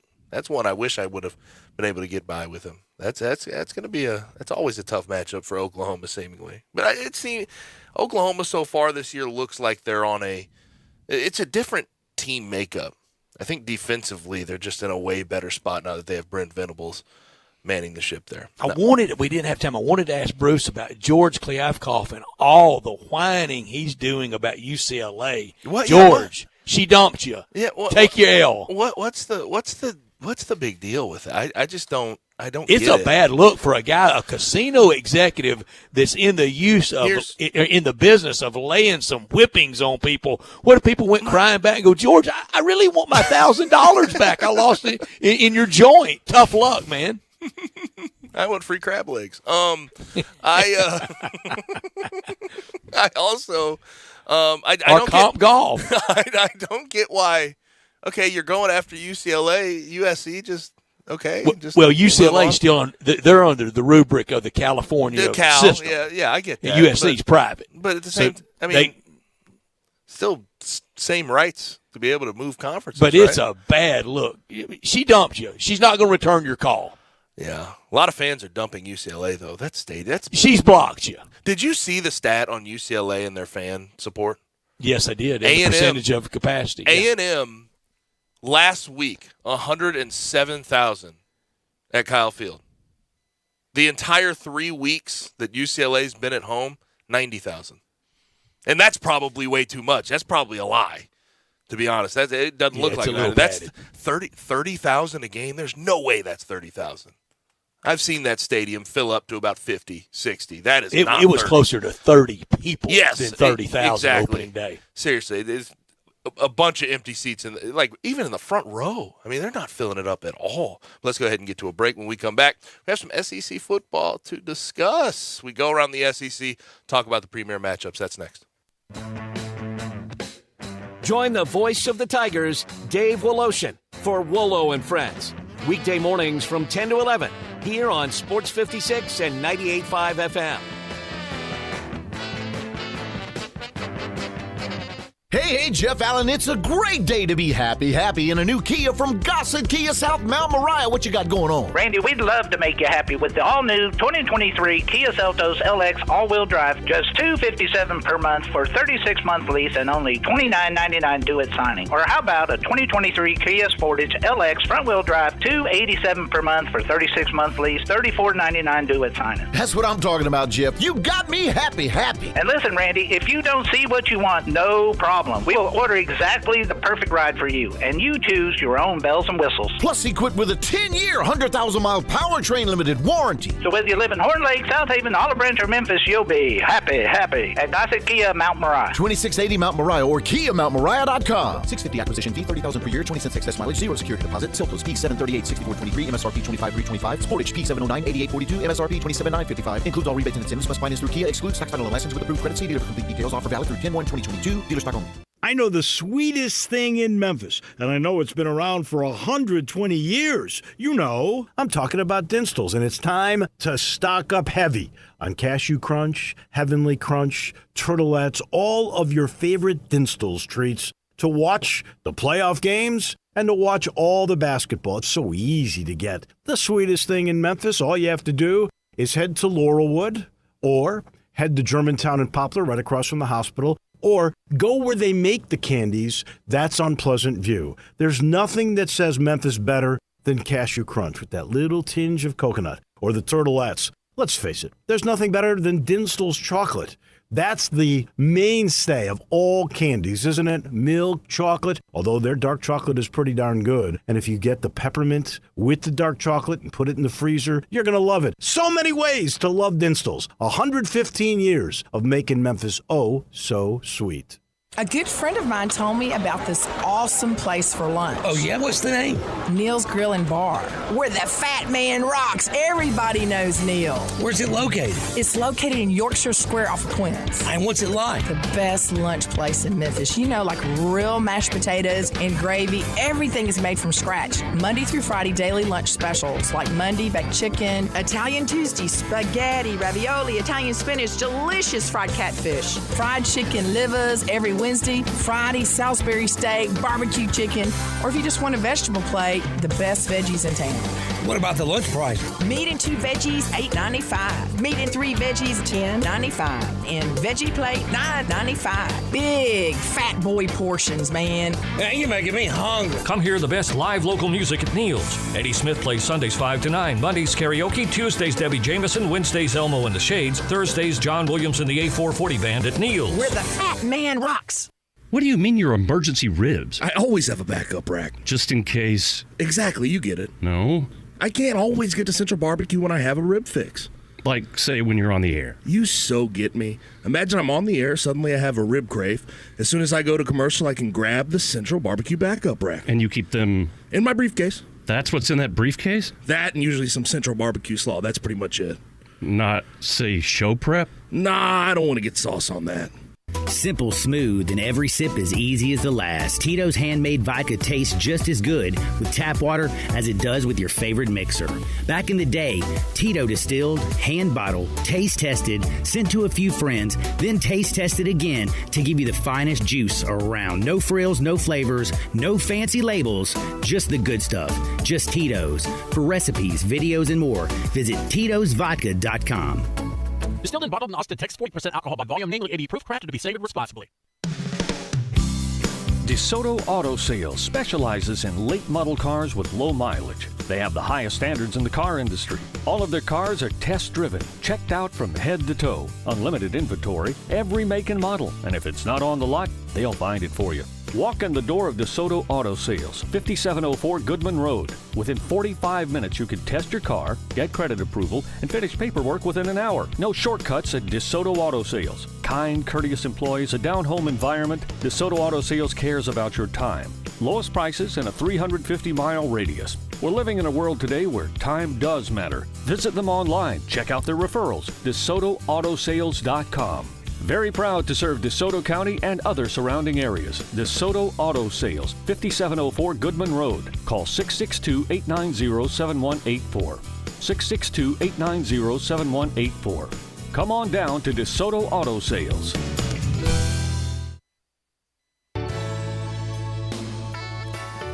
Listen Sundays at 11 a.m. to join Idlewild Presbyterian Church for worship. Idlewild is a PCUSA church located in Midtown Memphis.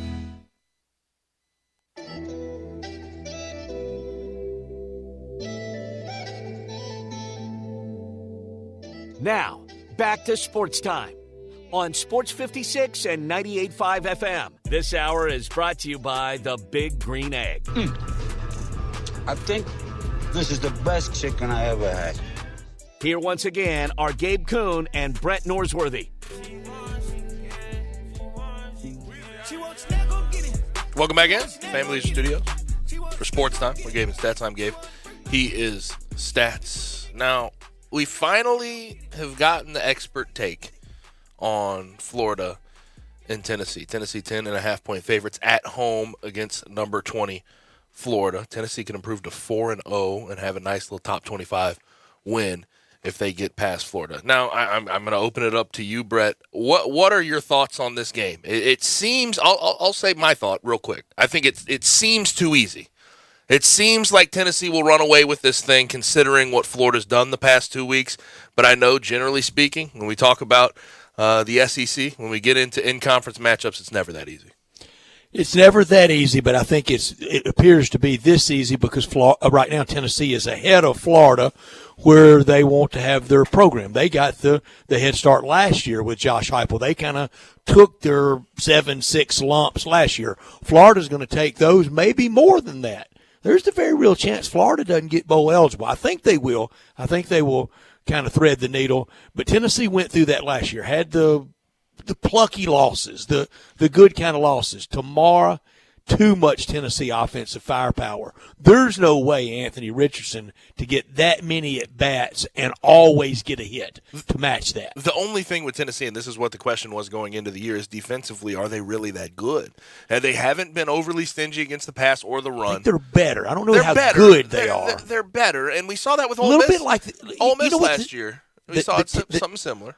The 2 years of Heupel looks a lot like the first year in some games of Lane Kiffin. Yep. You know, that defense is, good Lord, you got to score 50 to have a prayer in 2020 for Ole Miss. Got a little bit better last year, got them in a few more games, and the big step for Tennessee, I think, will come next year, like I think the big step is happening for Ole Miss right now. It becomes, okay, let's not be 102nd in the nation, let's be 75th in the nation. You know, like that's sort of the idea. And let's go 14 to 10 to 6 in SEC defenses. I have consistently said, though, with Josh Heupel and the way he runs offense, I don't think the numbers are ever going to match up the right way. But it's about stops, and it's about just getting other opposing offenses off the field as many times as possible. And a lot of frustration taken out tomorrow by UT fans. It is pent up. I mean, really been knocked around, and their administration didn't serve them very well. Everything that could go wrong since the ouster of Philip Fulmer and the departure of Lane Kiffin to USC, it has gone wrong. Yeah. I still think when we're talking about this NCAA investigation going on and what came down on Jeremy Pruitt, I still think the higher-ups there were complicit, and it's going to be obviously the NCAA hasn't found that, but I still think the higher-ups in that athletic department, as a lot of guys are, you can't prove it, I still think there was some complicity there going on. Of course it was. And that's, if you win, it's self-inflicted. It's very self-inflicted. If you win, they're knocking people over to get to the front of the picture. When you lose, our compliance office, they did its job. We know that two-step too often with administrations. But, Gabe, right now, and this may serve the Tigers well, right now may be the time to be going in front of the NCAA. I don't see any that LSU stuff yesterday. Yeah. Well, that's the small part of the LSU investigation. Everything. It's a little bitty part. That's tiny. That's an old line coach. But it was nothing. Yeah, that's it. Well, now we're gonna get to the good stuff. You still got Will Wade you got to deal with. And there is a lot. But LSU won't mind throwing him overboard. Just don't mess with football. Yep. If they got if they had to throw Will Wade off the top of Tiger Stadium, they kind of already did. In a way, and he asked for it pretty quick. Well, Will Wade is kind of, that was always funny to me because there are many rooting to throw him into the cage with Mike the Tiger. He knew everyone was on to him from all the FBI wiretaps and everything else, and he still did the same things. He never changed who he was. On brand the entire time. So that's going to come down. That's going to be bad on Will Wade. Will Wade coaching in college again is pretty slim chance. But on the other side of this thing, on Saturday at 2:30 on CBS, the CBS game of the week, Florida. We crowned them too quickly against Utah. We've seen them come down. But we also scotched it with that was an overreaction. We've seen them come down. I don't think the polls we've seen of Florida this year is an accurate representation of who they are. They're somewhere in the middle, and they need to find it quickly before they get into the heart of SEC play. Yeah, and, after Tennessee on Saturday, pretty easy one against Eastern Washington, then Mizzou. But LSU in Gainesville, that's losable. Cocktail party for sure losable at College Station. Even South Carolina. And can we mention maybe can you Vandy? mention Vandy? At Vandy? I don't know. Mike they look Norvell way and better. FSU at Tallahassee? Yeah. They look Florida could lose a bunch the rest of the way. It could go that way. And this is the year for Billy Napier. If you're going to lose a bunch, this is the year to do it. Mm-hmm. Now, Arkansas A&M is the other premier matchup, top 25 matchup. And I tend to agree. Like, you look on paper and you see, A&M has some talent. Arkansas has done a good job offensively this year. Defensively, they've taken a step back with Barry Odom. But coaching matchup so far through 3 games, what we've seen, it doesn't look close. Yeah, that's not all Barry Odom's fault. The injury and the 2 big transfers that they didn't see coming to, of all places, to go to LSU, that really really hurt him. And then the injury on opening day to Catalan, we saw him at SEC Media Days, and we know how special a year that everybody thought he would have. Barry Odom's defense still tackles well. I don't know who taught Bumper Pool how to tackle as a little guy, but it's beautiful. Another team, Gabe, I want you to watch and really lock in on how Ole Miss tackles. Okay. And we know around college football kind of a lost art a lot, especially early when you didn't do a lot of that in August. It can get a little slouchy and a little reachy and a little high. But Arkansas, they tackle well. And I said earlier to Bruce, I think Sam Pittman outcoaches Jimbo every time. I don't trust Jimbo anymore At all. offensively. Like what's the identity? What does he want to do? If you can answer that, I'm here for it. He's got Devin Achane, and I think he can run pretty well. He's got a decent O-line in front of him, although they graduated some guys and sent some guys off to the NFL last year. They just don't have an identity right now. And Max Arkansas Johnson finally broke through last year in this game. I like Max Johnson. He can help, but he helps. He does the little things really well, but he doesn't cure what the are the ills. big things he does well. But he doesn't cure the ills of. I think he's I'm going to say it. I think he's a pretty heady player. I think he's been around the game a lot, and he learned from his dad to a certain extent. Which is patting somebody on the head for being kind of average. I don't think he's got an awesome arm. I don't think he's got great legs. I don't think there's anything pretty good substantial thinker, about but, him. Okay. He doesn't turn the ball over. He doesn't turn the ball over. He does all the things that, as a quarterback, it's not substantial. Little scrappy point guard. I look at A&M, though, and see Max Johnson, and I kind of said untalented Bobby Hurley. I said this when they made the switch from Haynes King. It's not going to cure anything wrong with that offense. The only thing that can cure that offense is Jimbo being a little less hands-on, because he's not what he once was as an offensive guru, as an offensive mind. And how many more losses for A&M? If you think Florida's got some more in them, take a gander down the road for A&M. Drew made a point. Drew Barrett a couple weeks ago. We're gonna have Ty Richardson on today. Drew had some other things going on, but he made a point a couple weeks ago about Jimbo and his quarterback track record since Jameis Winston. And he's the quarterback whisperer. He's the quarterback guy. He's been awful with quarterbacks since Jameis Winston was done at Florida State. You can even argue his offensive lines. Not good either, but.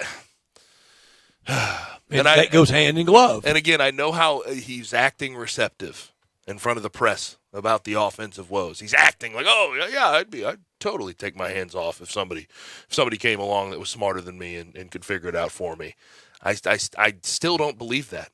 Jimbo's a prideful guy, and just look at this offseason. Look at what transpired with with Nick Saban, and you can see how much pride he has and what he's able to do. It's gonna. I think all year, though, because I think it's always tough to make a decision in season to switch offensive play callers, that type of thing. You throw off some rhythm. I think all year it's going to be a massive struggle for A&M to get off the ground offensively. The deals are back for Chevy truck season at All-Star Chevrolet in Olive Branch, and that's where you can save thousands on a new Silverado 1500 or HD with accessories you want. 1.9 financing available on new Equinox and your good credit. Well, it deserves that. Or take the $1,200 in cash for tailgating or fall road trips. Let Jeff and Kevin help you out. They make it happen. Or just pre-order whatever you want. Check out the certified pre-owned Chevys, all the pre-owns you can imagine, all that you're looking for, all in Olive Branch, or go to allstarautogroup.com. Jeep Wranglers, Grand Caravans, Ram Laramie trucks, Tahoes. If you want to sell any car or truck, bring it to Jeff and Kevin at All Star and get a check for some big cash today, even if you owe against it and you do not have to buy a thing. Gary over in the All Star Chevy Service Department, he's got specials on full synthetic oil changes, tire rotations, brake specials. Remember, it's not the Pike, not South Haven, not Bartlett, Mount Moriah, or Collierville. Find new roads to All-Star Chevy, Highway 78, Kraft Goodman Road, or go to allstarautogroup.com. Let's go ahead and grab our final break of hour number 2. We'll be back to wrap it up next.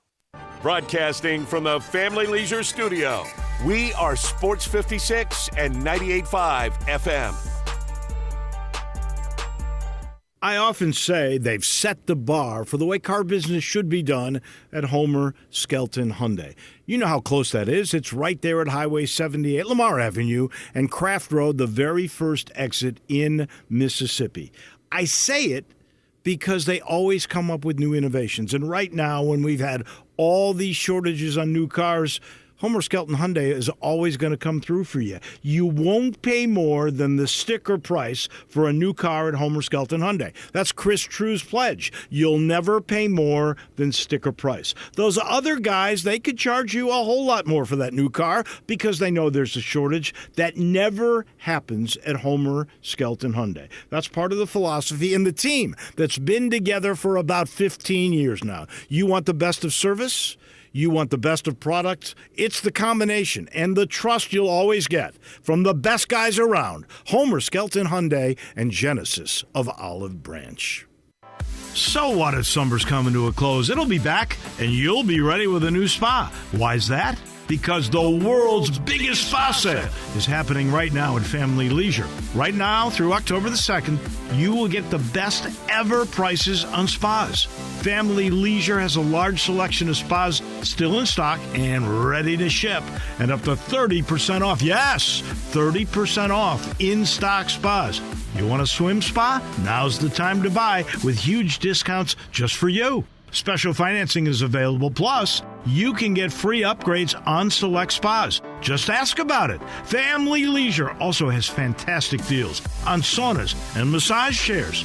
So, while summer is coming to a close, you should be opening up to a new spa during the world's biggest spa sale happening right now through October the 2nd at Family Leisure, Whitten Road at I-40, where family and fun come together. Brian Elder's Roofing Solutions. I'm Brian Elder. It's been a particularly rainy season, and that stain on your ceiling isn't getting any smaller, exposing your family to the possibility of mold. Let me come take a look. 867-0303. Our technicians are Owens Corning Platinum Preferred, so don't let someone tell you that it has to be replaced if all you need is a repair to get several more years of life. 867-0303. Have me on your speed dial for when life's little catastrophes come up. 867-0303. Upgrade your roof to a beautiful Owens Corning Duration Architectural Shingle with a 50-year warranty and an unheard of 25-year labor guarantee. I'll measure your roof from outer space and give you a competitive estimate right over the phone. Buy now and pay nothing till 2022 with approved credit. 867-0303 or BrianElderRoofing.com. Call 867-0303. Brian Elder's Roofing Solutions. Hi, this is Jimmy Stovall with Corky's Barbecue. We have been serving up our legendary barbecue for more than 38 years right here in Memphis. Whether you're dining in, picking up in our drive-thru, or serving our famous barbecue at your party, Corky's makes it so easy for you with our party pack starting at only $7.49 per person. And you know you never have to worry about running out of food with Corky's. Encore flavor, Corky's Barbecue. The Gossett Mitsubishi Summer Sales Event is still going strong at Gossett Mitsubishi on the Pike. Get ready to embrace adventure like never before in 2022 Mitsubishi Outlander Sport, $339 a month or $26,390. Get dramatic performance off-road, on-road, and everyday driving in 2023 Eclipse Cross, $409 a month or $31,085. And breakout and standout in 2022 Mitsubishi Outlander with 7 seating capacity. We Gossett at $419 a month or $31,605. Plus, peace of mind with our stellar 10-year, 100,000-mile powertrain limited warranty. That's Gossett Mitsubishi, 1870 Covington Pike, or shop online at memphismitsubishi.com. If you want it, we got it at Gossett Motor Cars. All 75 months at 4.44 APR, 500 military rebate, 4,900 down. Sport NU 017062, MSRP 27,140. Cross PC 00695, MSRP 31,585. Outlander NZO 84,348, MSRP 32,105. Includes all rebates and incentives. PF 695 excludes tax, title, and license. See dealer for complete details. Offer valid through 10/1/22 with approved credit. Dealer stock only.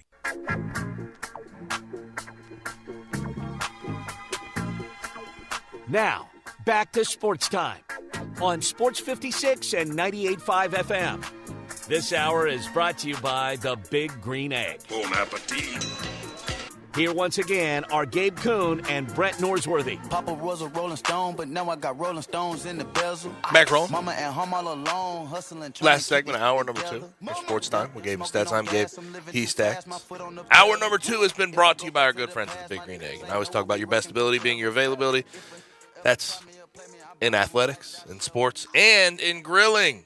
And the Big Green Egg will be available to you year-round, 24/7, 365, because twofold, 2 different reasons. One, highest quality ceramic on the market, so it's easy for heat retention, and it's not going to rust if it rains. You're going to have no issues with that. Also, they've had a warranty on all ceramic parts since 1995. So if you have an issue, one goes malfunct, guess what you do? You send it in to our good friends at the Big Green Egg, and they'll send you one back free of charge. You get it attached. You get moving. 100% natural unwood charcoal grill, so it's going to be a flavor. The flavor is going to be superior to that of anything you do on a gas grill. And you can smoke, bake, roast, sear, and grill. You can do whatever you want on that Big Green Egg. 7 different sizes, all with that lifetime warranty. Really do have a size and a price point for everyone. You can find it at these retailers around the area: Garden Spas and Pool, Germantown Hardware, Hamilton's Fireplace and Grills, and both the Aces in town, East Memphis Ace and Cordova Ace Hardware. So if you're looking for a do-it-all, reliable, long-lasting grill at a great price point, look no further than our good friends at the Big Green Egg. Now, we had a little bit of college football last night. That game I was talking about, that West Virginia game, that was easy. That was an easy win last night. They cruised 33-10 over Virginia Tech. Neil Brown needed that. Yeah, he did. He needed it more than Brent Pry. They've been competitive, and that Kansas game doesn't look near as bad as it did at the time. We'll see what Kansas does for the rest of the year. Lance Leipold has them rolling. But he needed that win, and he got it, and the defense looked substantially better. Hard sellout for KU and Duke. Really? Are we serious? Yes. Full sellout. Not an empty seat in the house for KU and Duke. Impossible ticket for KU and Duke. No. I mean, you looked up and people awesome. were talking about KU and Duke, and what are they? Are they filling out their NCAA tournament brackets this early? I dig it. They need it. Like, seriously, ESPN needs to bring in a college basketball guy, right? Just bring in Billis, bring in somebody. Send Fran Fraschilla to report from. Just anybody. It would be a good touch. It really would. It's perfect. It's the story writes itself. I can't believe that. I would imagine they have to have the same thought as us, right? They're going to do it. Right? I would hope so. It can't be that hard to come up with that idea. There's somebody in the office at Bristol that makes more than we do that should be considering this. We also had that. Did you see that should be a segment from somebody out there, shouldn't it, on game day? Did you check out the Georgia State Coastal game last night? Coastal wins 41-24. Jamie Chadwell was pissed. He was not happy after that he was game. really mad at what happened before halftime. And also at the end of the game, didn't Georgia State sort of rolled Grayson McCall's ankle?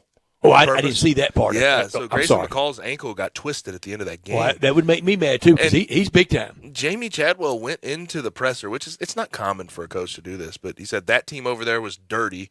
They were cheap in doing things to us. Like that's not. I mean, usually you try to stay away from that. That's stuff you talk about behind closed doors. But he went after Georgia State. Can Coastal Carolina put together the resume to be in the party in the New Year's Six party? Oh, New Year's Six party. I haven't taken a close look at their schedule yet. What do they have left? Plenty. I think a lot, including Appalachian State. Yeah, no, though. I mean, they don't have anything. I mean, their best win right now is Army, grand scheme of things. Yeah. And then Georgia Southern, UL Monroe, Old Dominion, Marshall, App State. At Marshall. At Virginia Virginia's not that good this year. And James Madison. But it's a good story. Yeah, no. And Coastal Carolina, Jamie Chadwell's still waiting for a job. Win your ball games and have fun. Jamie Chadwell's still waiting for a job. What's that about? Oh, I think he won't wait much past this offseason. This offseason. We'll see. Time now for our Ghoul style segment. Ghoul Salon Spa. They've been turning heads since 1932, and here's the perfect way to buy the perfect gift. Any color, any size, right holiday. Go to GhoulSalonSpa.com. GhoulSalonSpa.com. It's got it, all the sizes, all the colors. That's the perfect gift at GhoulSalonSpa.com. From downtown to out east, all points in between, part of the renaissance of Overton Square, a Gould Salon and Spa. There's one very close to you. Mr. Sam Gould, he had a dream. He had a goal to provide a clientele with a truly professional and unique fashion experience, and it's been realized. Sons, grandsons, granddaughters, family affair, valuable associates from a small hair salon to today's juggernaut. Upscale ambiance, chic style that once was considered a Hollywood luxury. We've had it here since 1932. Exclusive to our area, the best holiday gift for any season. It's a Gould's gift card. The best spa packages, salon products, and those gift cards, they're the hit at GhoulSalonSpa.com. I'm going to go a few days early. On Monday will be media days. We'll have a lot of Grizzlies talk next week. 22 years of the Memphis Grizzlies now in town. I can remember media day, first year, 01. You talking about a new toy, Gabe. I mean, you know, college football, baseball hacks like me, you know, the NBA's in town. I'm as excited about it now as I was day one and can't wait to get this season started. Yeah, and a lot of guys in the top 100 according to ESPN. Fun. We're going to see what comes up this season. Obviously, they'll be without Jaren Jackson Jr. to start the year, but expectations higher than they've ever been, just truthfully. Now, my Gould style, I'm going to go a different direction. I'm going to go to the MLB ranks, and a guy who I think is criminally underrated in the grand scheme of things. I don't think the Hall of Fame will see it that way. I think he'll get in pretty quickly. But Buster Posey joins the Giants ownership group. He won 3 World Series with the team. We know he was an MVP. But he'll become the 31st principal owner and the youngest of the San Francisco Baseball Associates LLC ownership group. And he's the only former player, believe that, only former player that will be involved and that has ever been involved with the ownership group of the San Francisco Giants. So good for Buster Posey. Let's go ahead and get to hour 3, and we started. We're going to have some Arkansas to talk. We're going to have some SEC to talk. We talk it with Ty Richardson from ESPN Arkansas. That's next.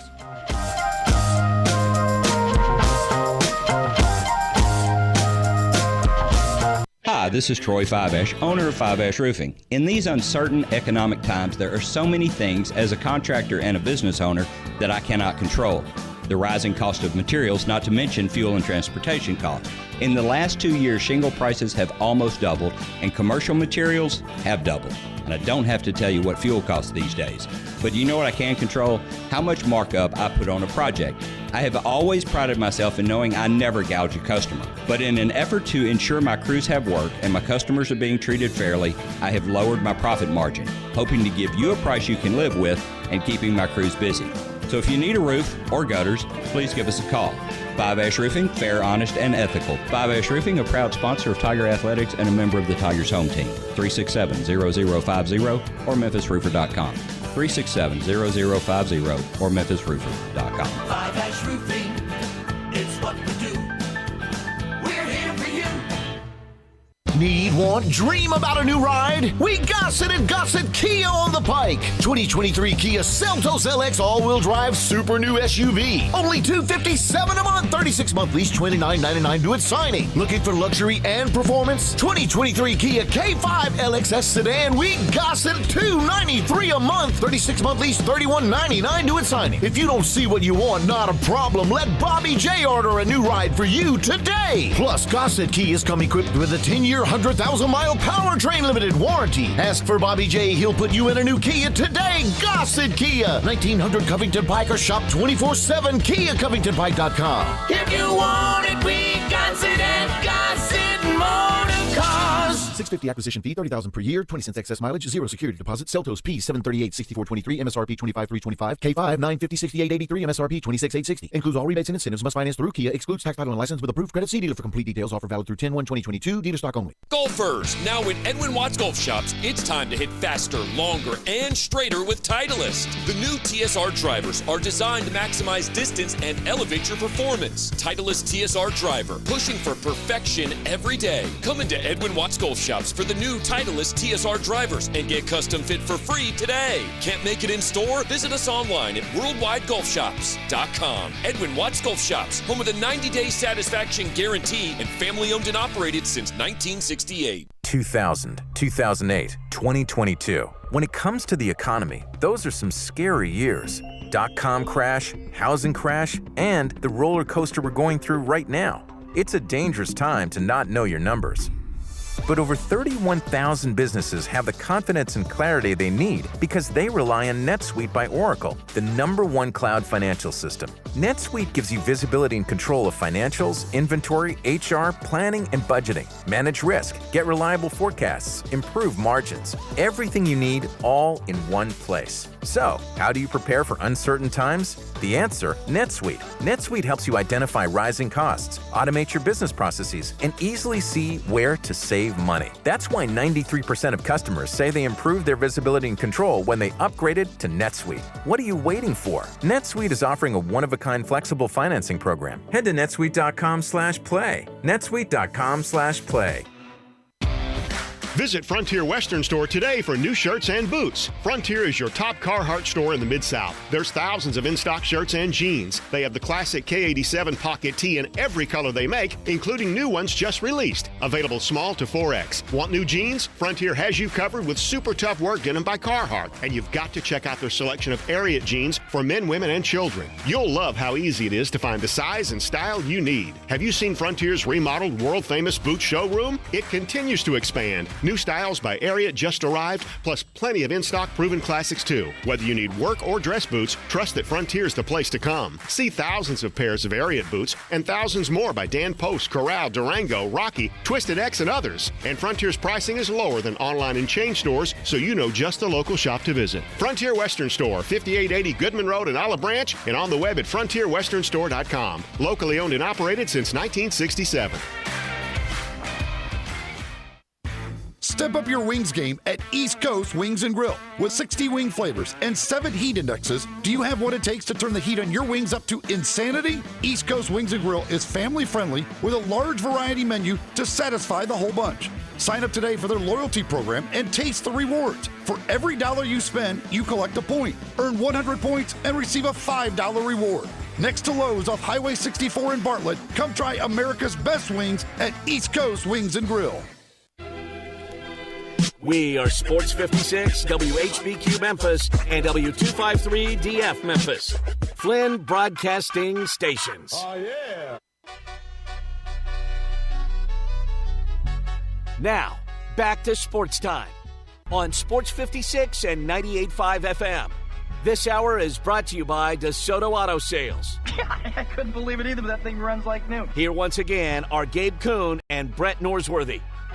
My nail tech knows how to keep it a little secret. I don't wish for my success, I speak it. I caught a buzz and you did too, but you tweaking. I look like I've been getting money, how reeking. You smell me, that's LV. Walk around with my chest out and my skin smooth, I'm healthy. Brett's favorite rejoin, his favorite guy, Jack Harlow, bringing us back for the 5 o'clock hour. Can't wait till he's back on game day. Sports Time with Gabe and Stats, back with you. I'm Gabe. He is Stats, and joining us via the phone line is Ty Richardson. He wears a lot of hats in Northwest Arkansas, co-host of the Morning Rush, program director of Hit That Line, also does some work with Channel 24 as well there in Arkansas. And also, I talk about those hats. He wears cowboy hats as well. You can find him on Twitter at Ty Sports Radio. Ty, how are you, man? Hey, Ty. Hey, Gabe, Stats. I am great. Hog Aggies tomorrow night. This is my least favorite team in all of college football. This is my favorite game of the year. Yeah, I'm so with you. And Ty, I think A&M has gone out and well-earned being one of the most disliked teams out there. They huff, they puff, and they never back it up. That might be the best phrase. I'm going to steal that phrase, Brett, and I will Please do. give you credit. But yeah, they picture themselves in the same realm as some of the blue bloods in college football with nothing to back it up, guys. I mean, Their best season in the past decade wasn't even by their current head coach. It was by Kevin Sumlin and Johnny Manziel, who, by the way, has a better record than Jimbo Fisher through this point in his career, guys. That's insane to me. And for Jimbo, with him, I know he's a national championship winning coach. I know the resume that people like to bring up. but it doesn't look like that right now. And offensively, you give him all – people have given him all this credit over all these years. Offensive guru, quarterback guru. Since Jameis, he hasn't had anything in the way of quarterback play. Maybe Kellen Mond, you give him a little bit of credit for. But Jimbo is not all that he's cracked up to be. I feel like when we get to Saturday, when we look at these two coaches, it feels like a coaching mismatch. Guys, all you have to do is look at the staffs and look at the quarterbacks. And you would think, as the guy that has the money at his arsenal, that has the recruiting at his arsenal, that Jimbo Fisher would have a better quarterback at his disposal than Sam Pittman and K.J. Jefferson, but he doesn't. Max Johnson and K.J. Jefferson, it's not even a comparison. Then Durkin's a pretty good defensive coordinator. Right. We'll have to kind of wait and see how the rest of the defense goes. But offensively, I don't even think it's a comparison at all between Briles and whatever A&M's going to try it out there. And you talk about adapting, Gabe. The fact that Jimbo Fisher has not adapted like we've seen Nick Saban. Correct. Nick Saban used to try out Greg McElroy, A.J. McCarron, Jake Coker, and now it's Tua Tagovailoa, Mac Jones, and now Bryce Young. There's a difference in how they play today. Texas A&M hasn't gotten the program. That's why they're getting left behind. Ty, I know it's really hard for everybody in the SEC. The week before you play Bama and the week after you play Bama. It's hard for the fan psyche. But I think this game, this opponent centers team and fans almost as much as anyone to get ready for A&M at Jerry's World. That's almost a good thing. You can almost feel and hear Sam Pittman saying, we'll talk about Alabama at midnight. We got to play A&M first. Brett, I 100% agree. When you see that ATM on the helmet, if you're an Arkansas Razorback, you know how important this game is. And it's not just the Southwest Conference foe, but it's the fact that previously you lost 9 straight to them. So Arkansas players who get a chance to play in Jerry World, maybe some of them played in high school state championships like Hudson Clark, or maybe they just get a chance to play in Mr. Jerry's house for the first time. This is a big deal. And they're not looking ahead to Alabama next week because they know that if they win this game, there's a great chance Lee Corso, Kurt Herbstreit, and the guys will be there next week, and it'll be the best atmosphere in over a decade. So we talk about Sam Pittman and what he's been able to build in a short time. And, yes, you have to give the coordinators a whole lot of credit. And we've talked to Drew about this in the past, but I haven't got to talk to you about this. When we talk about the switch and what had to happen, what transpired, what are the biggest just noticeable you can observe? What are the differences that you've seen in how Sam Pittman is running this program compared to the two guys before him? Well, I think Brett would have a pretty good detailed information on this, too. It's just toughness, man. Gabe, you played the sport. You know a soft team from a physical team. You know a guy that you want to block versus a guy that you have no business or don't want to see him line up in front of you. Sam's got guys now that you don't want to line up in front of you. They might not be as talented as you. They might be as fast as you, but they're going to hit you, and they're going to put your mouthpiece back through your throat because it's going to hurt. And I think that's just the biggest thing that Arkansas fans, this is a blue-collar state similar to Tennessee. I think Arkansas fans just really appreciate that they seem to be back at that point of tough, hard-nosed football that Sam Pittman has restored in Fayetteville. Ty, it just feels like to me that the Razorback fans have responded so well to a guy that way under promises and way over delivers. Yeah, and that's the motto I live by in life, right? Under promise and over deliver, guys. Show me, don't tell me. Exactly, and he doesn't. Outside of turn that damn jukebox on, he doesn't have these like crazy phrases. Well, that was private locker room moment that got captured, and then the fascination with that began. Exactly, and that's Brett. That's a great point by you. And so what Sam has done, and I still remember, and I watch this probably once a month. I'll go back and watch his opening day press conference where he starts crying up on stage because of how happy he is, and continuously tells national media, local media, he's not going anywhere. I think that fans see that. I think the players see that. The coaches see that. That's why this guy is fit. He fits like a glove in this state. If they keep winning, man, it's going to be real difficult to go up against this guy week after week. Hey, Ty, I'm going to go ahead and get it out of the way. Next week, I need 4 between the 40s and about $150 hotel room. You can take care of that for me, can't you? Well, yeah. Listen, man, you're the guy with the lotion club connections. I know you got far more. I don't have that connection. I walked by a guy last night who was wearing a lotion club in Dallas, and he got a buddy that's a member out there, got to play. But no, this is going to be. I think if it plays out, we think it can. If they win tomorrow night, this is going to be the most difficult ticket to get probably since Alabama 2010 or USC 2006. I'm going to go wilder than that. I'm going to go since the big shootout against Texas in '69. It could, man. I think the fact that, and here's the thing, and I've gotten a chance to see Liberty Bowl is a tough place to play. For all the Memphis fans listening, I've been there. It's not an easy place to play a football game the way that the stadium is featured, but they've never stacked 80,000 football fans inside that stadium. We've gotten to 76, but now that it's enclosed, we've never seen how great that atmosphere can be. Greg McElroy back in 2010 said that's the loudest football place he's ever played in his life, and I think that he could be in for a treat seeing another quarterback like Bryce Young experience that same thing next weekend. And don't let Brett fool you. He could probably find some sweet tickets to that game. He knows everyone. Brett, you can't go anywhere in public without Brett knowing somebody. Now, I look at the West, and obviously we know how tough it is, how competitive it is year in, year out. Obviously, through 3 games, we don't have a full picture. I think this week will give us a really, really good idea of where Arkansas could potentially fall. Where do you think they fall right now in the West if you're projecting out for the rest of the season? Second, third? I mean, I think if they have the win, they're tomorrow night they're in the driver's seat for second in the West. I'm still not willing to go out on a limb and say they're going to beat Alabama, because not only do you have to beat Alabama, you can only lose one other game the rest of the way. Bama's not going to lose 2 SEC games. They might lose 1. So I think I'm pretty confident in them being second if they win tomorrow night. Now, if they lose, different story. You got a lot of ground to make up. And even if they lose tomorrow night, they can still beat Bama. We got to remember, guys, A&M last year, they lost to Arkansas, then lost to Mississippi State, and beat Alabama. So there's no reason to believe that Arkansas can't beat the Crimson Tide if they lose tomorrow night. But I like Arkansas's chances. That offense is looking good. Defense is pressuring the quarterback. This could be a team that finishes second in the West. Man, oh, man, it sure is better than finishing last, fellas. No question. Right now, who would be team MVP? Would it be KJ Jefferson or Rocket Sanders from the offense, or is it Drew Sanders, number 42 on defense? I think it's Drew Sanders, Brett. And defensive guys never get the same adulation and respect that offensive guys do because they don't score as many points.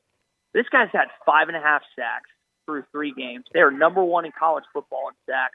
You can't block this guy. And even he should have more. Like, he'd tell you that he should probably have 8 or 9 sacks already. He's just coming with some of the missed tackles. And he is just like KJ and kind of like Burks was last year. As a offensive coordinator, you have to count where he is on the field at all times. When you have one of those guys, I don't know if I can put him in the Will Anderson category or the Aiden Hutchinson. I really He's like not far. You got a game plan for him. Yeah, I agree. They have found, since Sam Pittman has taken over, and they've done a decent job recruiting, but they have found value in the transfer portal. Drew Sanders now, I think if you look at Mel Kiper's big board, he's top 20 overall in that situation. And also, like, I point to a guy last year in John Ridgeway coming out of Illinois State. They have found sort of diamonds in the rough that other guys sort of tossed to the wayside. Gabe, when you bring up John Ridgeway, that's probably the best example you can make. I mean, anyone know where Illinois State is? Anyone? Because I don't. But I do. know that. I do. The Redbirds in Normal, Illinois. Yeah, shout out. So he gets drafted by the Cowboys this year. I know he just got picked up off the waivers by Washington Commanders. And you think about this year. So Jordan Dominic comes over from Georgia Tech. He's got a couple sacks. Terry Hampton, Arkansas State transfer. He's been really good up front. You also have Drew Sanders, who we brought up. Landon Jackson's been really good off the edge. Other transfers on offense like Jaden Hazelwood, Matt Landers. That's called check mark, check mark, check mark, check mark. And as you just alluded to, Gabe, Sam's checked a lot of boxes when it comes to that transfer portal. These are starters and significant guys that play. So, yeah, him and his staff have done an excellent job looking at the game film, looking at what these guys could offer, and fitting them into their offense.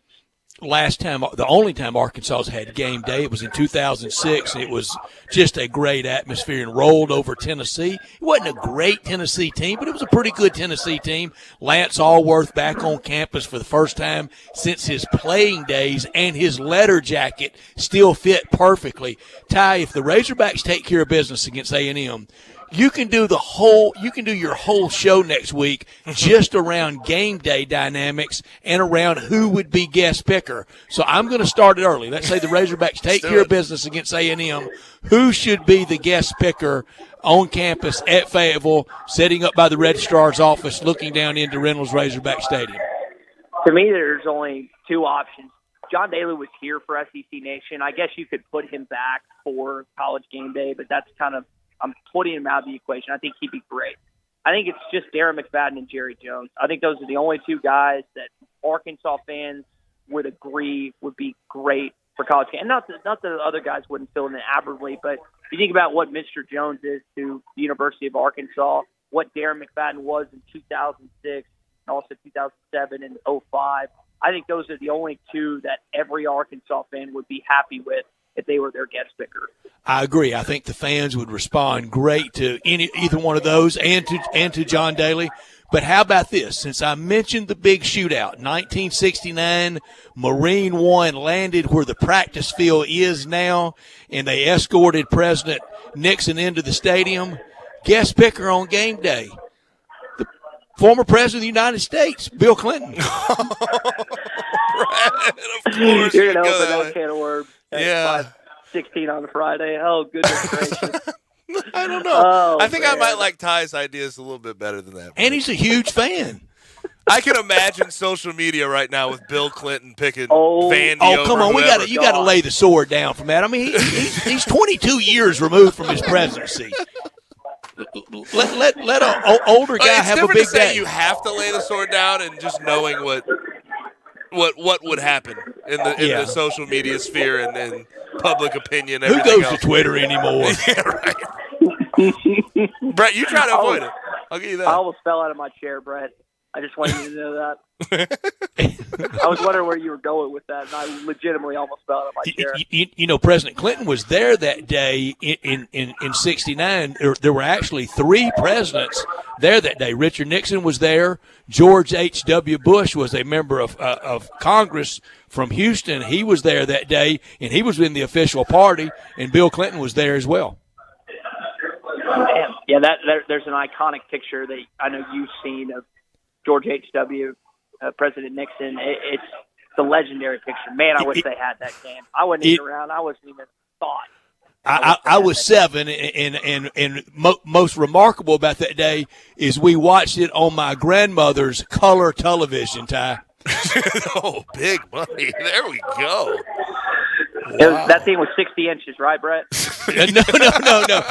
Well, the cabinet on it was about 10 feet. It was so big. It looked like a casket, the cabinet on that thing. You know what? No, seriously, I have begged David Basil and people at the university, and I could walk them to the general approximation of the area where President Nixon sat that day, and I think they should paint the presidential seal on that seat at Reynolds Razorback Stadium. I think that's a pretty cool idea. Do you know specifically like what seat row it is? Oh, I could get you within 5 feet of it. John Cooper, famous of Cooper Communities, he donated the tickets to the White House. Wow. You know what? I'm here for Clinton, sitting next to Pat McAfee, Reese Davis, and the crew. I think it would be great. I'm digging it now, Brett. I'm on board now. I don't know if Ty's there, but I'm on board. I think you can convince me. I've seen President Clinton the Hog Hat. I know there's no bigger fan of that 94 national championship basketball team than Mr. Clinton. So you could probably sway me at a certain point, but there might be ways you can avoid a PR disaster, and I think Mr. Jones and D-Mac might be. Yeah, it might be better. All right, Ty, so if I didn't throw a high hard enough one at you, you know, when we have Drew with us on Friday, we always talk SEC. We always talk the Razorbacks. And we always get a pick from Drew on the Memphis Tigers. So you have to give us a Memphis Tigers North Texas pick. Oh, Tigers all the way, man. Okay, there we go. There you go. You know your You audience. know the audience you're playing to. Shout out. Come on, man. Well done. Listen, Memphis is a wagon. It's one of, I know that Cincinnati is kind of taking that next step as a Group of 5 program, but you got to remember what Norvell and before he went to VTech Fuente. I mean, Memphis was a wagon for a number of years. There wasn't a Power 5 program in the country that wanted to schedule them. Ask Ole Miss what happens when you play Memphis. We know. It doesn't go well. And now Mizzou's trying we to. know. We know. And Mizzou now trying to duck, trying to pay out, trying to buy out their game next year. And I get it. You come into Liberty Stadium. I think since 2015, Tigers 5-0 versus Power 5 opponents. Hey, shout out. That's well done. But all right, you go ahead. I was going to say Arkansas has to play them at some point. I'm not too confident when they play. I'm going to be honest, fellas. But at least they're not going to duck at the end of the day. Well, I guess I can't speak too soon, but I can't imagine they would. But Ty, appreciate it, man. Thanks for joining us. Absolutely, Gabe Stats. Appreciate you having me on. See what happens this weekend. Week 4. We will. Ty, yes, sir. So Have fun. A good Have a great weekend. Thank you, man. Ty Richardson from ESPN Fort Smith, and that's always a lot of fun to visit with Drew and to visit with Ty Richardson, who we've gotten to know really well because of Drew and the great job that they do covering the Razorbacks. This hour of our show brought to you every day by DeSoto Auto Sales at 5704 Goodman Road and online at DeSotoAutoSales.com. Very proud to serve DeSoto County and the surrounding area. All the cars test-driven, all checked out thoroughly, bumper to bumper, head to toe, unlimited inventory, every make, every model. If it's not on the lot, they'll go out and find that special car just for you. No shortcuts at DeSoto Auto Sales. You walk in and you're treated like family by kind, courteous employees, laid-back atmosphere. They care about your time and they want you to enjoy the ultimate car experience. You walk in within 45 minutes, find the car you want, test drive, credit approved, paperwork completed, and you're out of there in 45 minutes or less. It's a guarantee because they know we live in a world today that time really matters. They have it simplified. They have it streamlined for you. Go online to DeSotoAutoSales.com and read the testimonials and look at the beautiful cars or visit them at 5704 Goodman Road, 662-890-7184. Come on down to DeSoto County for that town and country experience at DeSoto Auto Sales. Bill Clinton, huh? As the guest picker. I don't think it's a bad idea. I think I'm already getting killed It's an interesting at my text line. The text line's getting you. I think it's an interesting idea. At the bet text line. You know, Brett, I have to say I'd have fun with it. Have you ever met him? No, I have not. You've never been around a bigger personality, and he does. I mean, he goes all the way back to as a little guy in Arkansas as a fan. I mean, we couldn't relax our overheated politics for 2 hours, and for game day, how do you top that to have a former president on? I think it would just be a lot of shots taken, a lot of people trying to be funny. Oh, I think you have to be very protective of some of the signs at game day. You'd have to check, but you can't go confiscate. That defeats the purpose. You can't confiscate signs. Yeah. Oh, yeah, you can. Oh, we can't. Well, it depends. No, they confiscate signs all the time at game day. But okay. What would that say about us as a society that we couldn't enjoy that and go, okay? I feel like it says what we know about our society. Oh, does it? Yeah. We judge, and especially in the social media day and age, we poke fun. And then apologize later. President Kennedy loved going to college football, went to Orange Bowls, went to Army-Navy games. LBJ loved going. Nixon loved going. Jimmy Carter was there when Georgia beat Notre Dame in the Sugar Bowl. That was his sitting president. I'll say this for guest picker. Trump went a few years ago. At Arkansas, if that is the case. My one request, and I truly mean this, don't run John Daly out there. There's no reason to. And that may be a hot take. That may be a take that people don't want to hear, but I seen him on SEC Nation, and he admitted he was drunk while he was on the air, which is, I mean, that's part of who he is. And we've talked about that mostly privately off the air. I think sometime in the name of laughing with someone, you're almost doing them a disservice. Yeah, that's the one thing. I feel like we can come up with a different idea than John Daly. Although I feel like that might be the guy they end up talking into it. Who is the country music star linked to Arkansas? Because they love the country music on game day. I'm not sure. Well, they had Jack Harlow, so it could be anybody, right? I don't know if there's a whole lot of rappers connected to Arkansas. Well, I'm not me. sure. Yeah, you. Was it Lil Uzi Stats? Yeah. All right. On that note, we really do have to get to a break. This is off the rails, you guys. Well, actually, let me go ahead and tell you about Central Barbecue and get you some dinner. Make sure you take advantage of a little bit of Central That'd Barbecue. get you on track. 4 different locations, Midtown on Central Avenue, downtown by the Civil Rights Museum, Summer, and then the one on Poplar that you can see me at. You can poke your head in, go get some food, say I sent you, say Gabe sent you. But no matter what you want, they have it. Chicken wings to start, they're fantastic. The smoked turkey, get it on a sandwich, on a plate. Get the barbecue sauce. They have a bunch of different barbecue sauces you can put on top. The sides are fantastic. They have gluten-free. They have vegetarian options. They have desserts. Anything you want, they have at Central Barbecue. And if you want to ship that barbecue anywhere in the U.S. of A., it's simple. Go to eatcbq.com, click that shipping tab, send it to anybody. Send it to your extended family that doesn't get to get this barbecue. Send it to your friends. I do it constantly at the holiday season. Eatcbq.com, click the shipping tab. Also, if you want catering, 15 or more people, lunch or dinner, 901-527-9990, 901-527-9990. But lunch or dinner, open daily. There's those 4 locations. One in Midtown on Central Avenue, downtown by the Civil Rights Museum. The one on Summer, and then the one, newfangled one, on Poplar. Central Barbecue Smoke is their sauce. Now it's time on a Friday to get to some picks. Friday football forecast is next. You already know you can listen to Sports 56 anywhere with the Sports 56 app or at sports56whbq.com. But you can also watch us daily with live video of all of our shows on Twitter, Facebook, YouTube, and Twitch. Welcome to Triumph Auto Sales, where you'll have a great car buying experience. Triumph Auto Sales is your #1 source of quality pre-owned vehicles ranging from lease returns to new car trades, all at huge savings. Plus, Triumph has a full array of financing options to meet your needs. Find your next car online at triumphautosales.com or stop in today at 4875 Elmore Road. Triumph Auto Sales will help you get the vehicle you want at the price you need and the service you deserve. For a great car and a great experience from a local and family-owned business, visit Triumph Auto Sales. You're the one who protects the flock, and that requires an eye for detail. Because when safety and well-being are on the line, it's the details that can save lives. Even when no one else is watching, you see everything. Grainger gets you, and we're here for you, and all the ones who get it done with a wide range of safety products and solutions, plus board-certified safety consultants here to answer your questions. Call, click Grainger.com, or just stop by. Grainger, for the ones who get it done.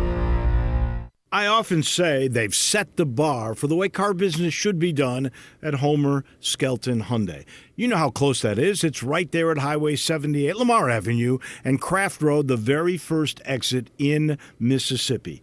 I say it because they always come up with new innovations. And right now, when we've had all these shortages on new cars, Homer Skelton Hyundai is always going to come through for you. You won't pay more than the sticker price for a new car at Homer Skelton Hyundai. That's Chris True's pledge. You'll never pay more than sticker price. Those other guys, they could charge you a whole lot more for that new car because they know there's a shortage. That never happens at Homer Skelton Hyundai. That's part of the philosophy and the team that's been together for about 15 years now. You want the best of service? You want the best of products? It's the combination and the trust you'll always get from the best guys around. Homer Skelton Hyundai and Genesis of Olive Branch. In the alley since 1948, the world-famous Rendezvous. John, it's so good to see everything kind of getting back to normal. Brett, we've done a lot of ads before, but maybe it's time for me to do a recap. We have valet parking at the end of our alley on Monroe. On Fridays and Saturdays, we give away our wonderful red beans and rice until it runs out. And you know we like to do things local. Miss Barbara Jackson of O Taste and See has been making these wonderful chess and pecan pies. That's pecan, not pecan, and key lime pies for dessert. And we just started serving this wonderful gelato from Sweet Magnolia Gelato Company. And just to remind everybody, you don't eat cheese and sausage with a knife and fork. You take a cracker, you put sausage on it, you put a piece of cheese on it, a little mustard or a little sauce, take a bite and chase it with the pickle. Brett, we've always been the place for all gatherings, whether they're corporate, rehearsal dinners, retirement parties, birthday parties, whatever. We seat anywhere from 20 people to 250 people. And oh, by the way, we are now open for lunch from 11 o'clock on Tuesday through Saturday. Come see us at the Rendezvous. Gossett Chrysler Jeep Dodge Ram Fiat is ready with Power Days deals on Covington Pike. It's time to make all your wishes come true, so come by. Pick out your ride and Gossett will get it ordered just for you. At Gossett Chrysler Jeep Dodge Ram Fiat, you'll get exactly what you want and at the price you want. No hassle, no extra charges, no market adjustments. You will not pay more than MSRP at Gossett Chrysler Jeep Dodge Ram Fiat on the Pike. Plus, you can take your pick from 22 Jeep Cherokee Latitude 4x4 or 22 Ram 1500 Quad Cab Tradesman 4x2. Now $519 a month. Get it while the getting's great at Gossett Chrysler Jeep Dodge Ram Fiat. So drive past the rest and come to the best. Gossett on the Pike or shop online GossettMotorCars.net. If you want it, we got it at Gossett Motor Cars. All 75 months at 4.5% APR, 3,500 down. Cherokee NB 522,552, MSRP 38,785. Ram NS 17135, MSRP 39,745. Includes all rebates and incentives. Excludes tax title and license with approved credit. See dealer for complete details. Offer valid through 10/1/22. Dealer stock only. Friday football forecast from First National Bank and Trust, a division of First National Bank of Eastern Arkansas. Real estate isn't something you purchase or develop or desire. It's something you appreciate, respect, and know. With real estate, there's no gray area. You either know it or you don't. First National Bank and Trust, a proud division of First National Bank of Eastern Arkansas. They've known it since their beginning in 1886. Clients depend on First National Bank because they know real estate. Brooks Winchester, Bill Samish, and many more can assist you in your acquisition of that hunting land, farmland, a construction project. Let First National Bank and Trust make your dreams a reality. 775 Ridge Lake Boulevard, Suite 140 in Memphis, 901-498-5763, or the office in Collierville, or online at fnbtmemphis.com. For commercial real estate, residential construction, or recreational and agriculture financing, let First National Bank and Trust help you. They're a division of First National Bank of Eastern Arkansas, where I have had an account, been a friend, and been a customer my entire life. Let's get it going, boys. First game tomorrow morning, 11 a.m. ABC. Clemson minus 7.5 at Wake Forest in Winston-Salem. One of only 3 games tomorrow that involves 2 top 25 teams. Clemson leads all time, whopping 69-17-1. Last Wake win was 2008. Sam Hartman for Wake leads Power 5 active quarterbacks with touchdowns with 79. Clemson, 7.5-point road favorite. Bryant. I'm going to go with Clemson. Gabe. Interesting. I don't trust Clemson's offense. I just don't. Now, granted, I don't think Wake Forest has much of a defense, but they certainly can put points on the board. It's going to be a struggle versus Clemson. I think this is a close game, though. I'm going to take Wake plus the 7.5. Gabe, I'm with you on the lack of trust of the Clemson offense, but I think that defense just has so much more and that tide of history. I'm going to take Clemson. 2:30 on ESPN Plus. Memphis minus 12.5 over North Texas. We know the last time they played, and we know the next time they play after this year will be a conference game. The Tigers 37-5 at home since Ryan Silverfield joined the staff. 12-2 since he's been head coach. First 4-game homestand, second game of a 4-game homestand. This is the first 4-gamer at home since 1994. In that year, Memphis went 4-0. They're already 1-0. Tigers big, early, often, and jaw-dropping. They win big, 45-10. You know what, Brett? I agree with you. Now, last week I took the Tigers minus 14.5 against my better judgment, just because I maybe it was a little bit of a heart pick. But this week I genuinely think they will cover this and cover it very easily. Gabe, I'm going to make you do some math. How old is the starting quarterback from North Texas? 29. He played 6 years for the Yankees organization, so minus 6 from 29. What is that? 23. That's how much Memphis wins by tomorrow. I'll take the Tigers. Ooh, I love it. There we go. I love it. Group lock, first one. We have stunk this year with group locks. 2:30 CBS. Tennessee. Do you really minus, love it then at that point? We have group Maybe lock. I I love it. my We have pick. stuck with group locks. Maybe I just like it. Yeah, Tennessee minus 10.5 over the Gators. This series has been a nightmare for Tennessee. A win here, a win there, but nothing consistent. One in 2016, 04, 03, 01. 4 21st century wins for Tennessee against the Gators. 15 straight games Hendon Hooker has thrown a touchdown pass. 18 is the record. Any guesses on who holds the record? At Tennessee, 18 straight games with a touchdown pass? Don't guess, Peyton Manning. Eric Ainge.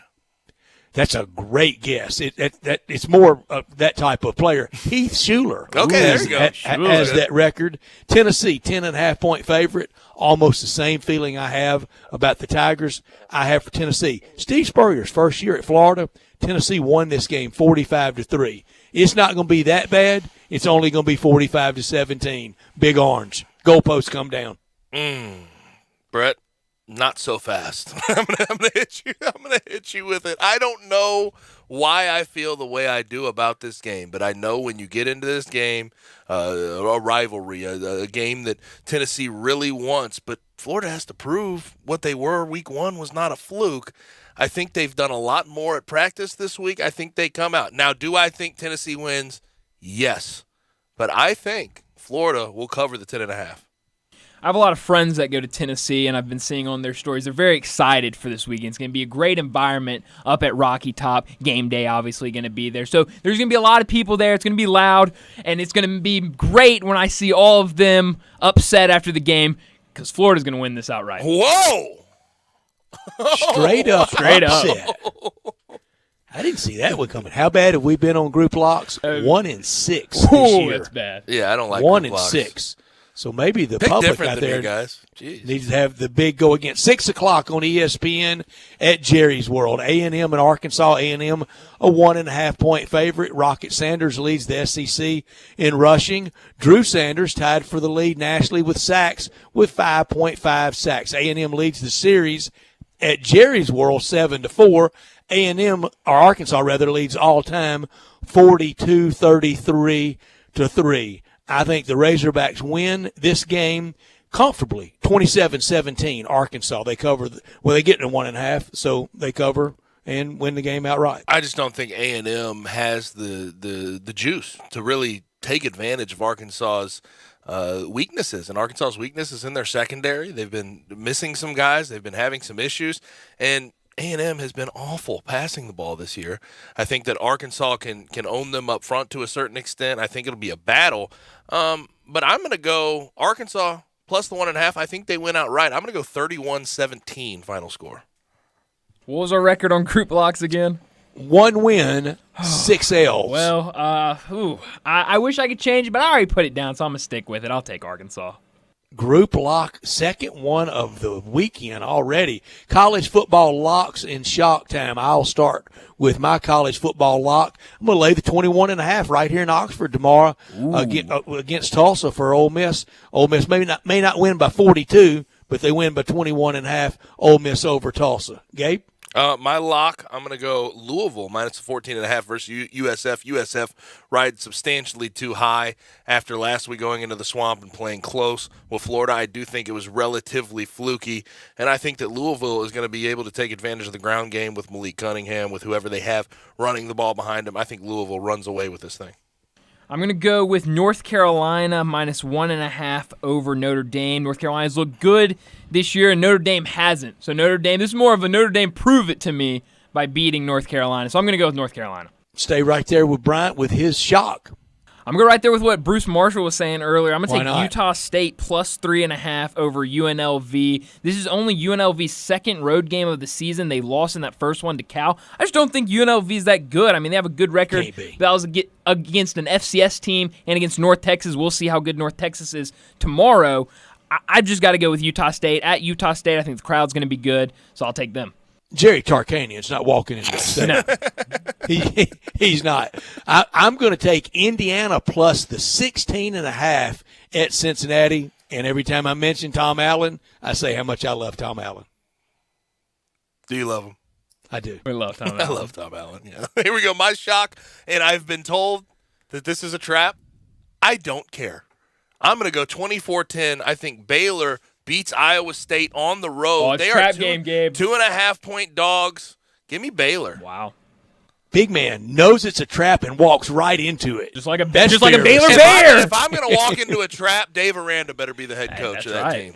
NFL, it started last night. It really gets going on Sunday at noon on Fox, where the Las Vegas Raiders are a 2.5-point favorite in Nashville against the Tennessee Titans. Raiders lead all-time 26-21. First met when they were both in the first year of the AFL as the Oakland Raiders against the Houston Oilers. This was the opener, the one and only year of the NFL in regular season in Memphis in 1997. On August 31st, 1997, it was the Oakland Raiders against the Tennessee Oilers. That day, Eddie George ran for 216 yards. Derrick Henry's not running for 216. He can't get going. I like the Raiders laying the 2.5.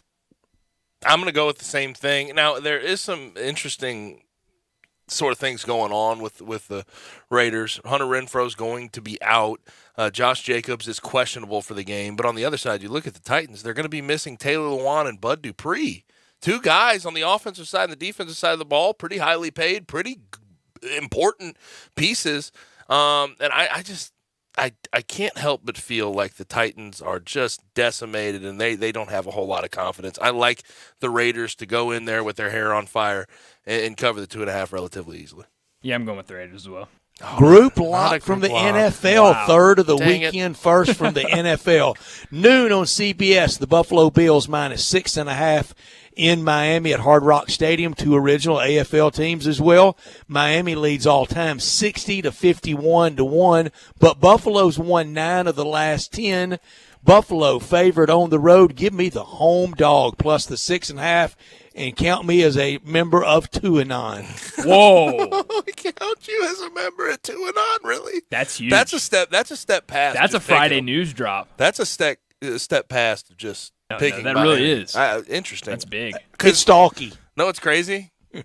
I'm like the 2-9. I'm the Tua apologist. Chapter leader. Yeah. And I'm going Buffalo -6.5. I'm sorry, I can't That's do it. great. I can't do it. Right. I'm kind of right there with you, Gabe. I mean, until Buffalo doesn't cover a spread, I'm gonna have to ride them.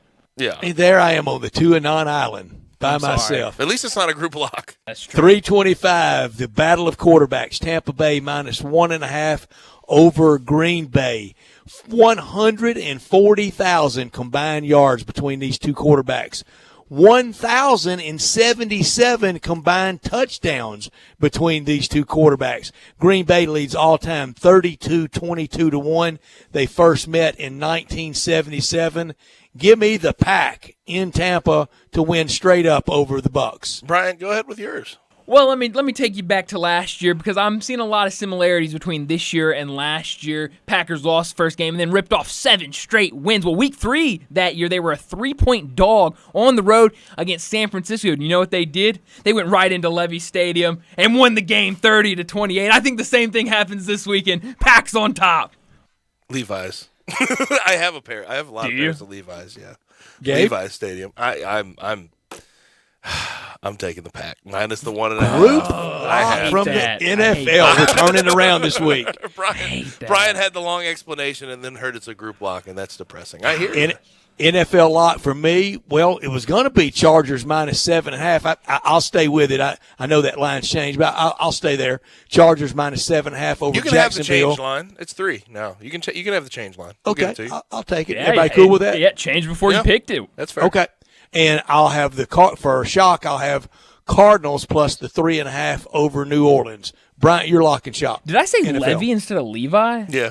It's okay. I was so It's all fired good. up Yeah. picking the Packers. It happens. Wow, idiot. My lock, I'm doing both, right? Yeah. My lock is going to be San Francisco -1.5 over Denver. Let me tell you something. Russell Wilson is terrible, and he was nobody saw how bad he was in Seattle because he had that great defense. My shock is going to be Atlanta +1.5 over Seattle. I saw that they practiced at Washington Stadium. They got to play with Dub, the Husky You're up riding there. Bruce Marshall's Oh, picks. I am. I love his picks. And by this the week. way, cover machine so far with Atlanta. Oh yeah, They've done a good love job. Atlanta. I'm gonna go for my lock. I I'm completely fading the Commanders here, and I think the Eagles are really good. I really like what the Eagles have going. I think they cover pretty easily the -6.5 that they're going to have to cover. So I take Eagles -6.5, and for my shock, give me the Houston Texans on the road against the Bears. I like what the Texans have done through 2 weeks. They're at least steady. They're at least steady. And I don't think the Bears are any good. Texans will go in there. Lovie Smith's going to have a chip on his shoulder because you remember he was in Chicago there for a while. Give me the Texans plus the 2.5. That's our Friday football forecast from First National Bank and Trust, a division of First National Bank of Eastern Arkansas for real estate, whether it's commercial, ag, hunting, recreational. Contact them at fnbt.com or call 901-498-5763. They are the epitome of stable, secure, solid, reliable, and consistent. Yeah, no question about it. And you know what's reliable and consistent as well is that we're going to get to Taco Bell Crunch Time with our last segment. So let's do that. That's next.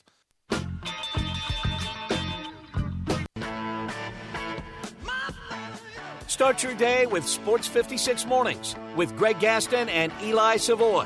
Weekday mornings from 7 to 10, right here on Sports 56 and 98.5 FM. At Jason's Deli, when you're dining in or picking up curbside, you can expect wholesome food and no surprises, just delicious sandwiches, crisp salads, and quick quality meals made with the freshest ingredients and no artificial trans fats, MSG, high fructose corn syrup, or artificial colors and dyes. Around here, a lot of thought goes into what we put into our food and what we take out of it, because you're not just taking a bite, you're getting a taste of who we are. New items are constantly being created to expand our menu for all tastes and special diets with vegan and gluten-free options available. Convenience and on-time delivery you can count on. It's just a click away at jasonsdeli.com, so whether you need to feed 5 people or 5,000, the team at Jason's Deli, they have the credentials and the commitment to keep you satisfied. Freshness is nearby at Jason's Deli with locations at Ridgeway in the Park Place Center, Poplar and Highland, Germantown Road in Cordova, and on Goodman Road in Olive Branch. Jason's Deli. It's wholesome food and no surprises. The Gossett Mitsubishi Summer Sales Event is still going strong at Gossett Mitsubishi on the Pike. Get ready to embrace adventure like never before in 2022 Mitsubishi Outlander Sport, $339 a month or $26,390. Get dramatic performance off-road, on-road, and everyday driving in 2023 Eclipse Cross, $409 a month or $31,085. And breakout and standout in 2022 Mitsubishi Outlander. With 7 seating capacity, we Gossett at $419 a month or $31,605. Plus, peace of mind with our stellar 10-year, 100,000-mile powertrain limited warranty. That's Gossett Mitsubishi, 1870 Covington Pike, or shop online at memphismitsubishi.com. If you want it, we Gossett at Gossett Motor Cars. All 75 months at 4.44 APR, 500 military rebate, 4,900 down. Sport, NU 017062, MSRP 27,140. Cross, PC 00695, MSRP 31,585. Outlander, NZO 84,348, MSRP 32,105. Includes all rebates and incentives. PF 695 excludes tax, title, and license. See dealer for complete details. Offer valid through 10/1/22 with approved credit. Dealer stock only. O'Reilly Auto Parts provides more than just the right parts for your repair. Our professional parts people can also offer free check engine light diagnosis. We can scan your vehicle and provide a list of possible fixes. Find the right parts for you or recommend a great local repair shop. Don't ignore your check engine light. Stop by your local O'Reilly Auto Parts.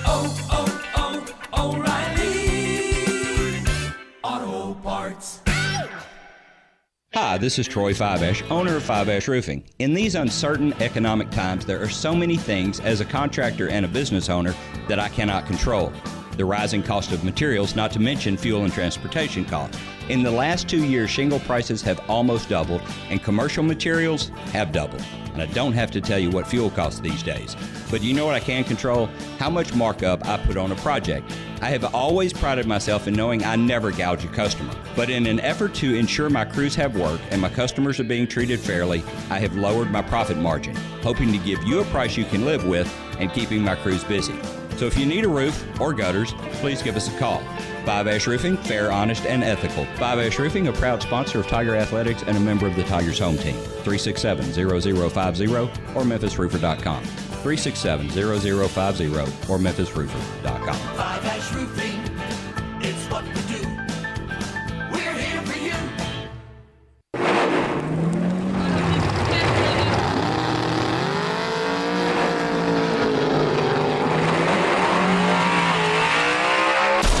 Swerving, speeding, and reckless driving can leave you in your own dust. Drag racing has its consequences. You can lose your driving privileges, your vehicle, face jail time, or even lose or take a life. So slow down, Memphis.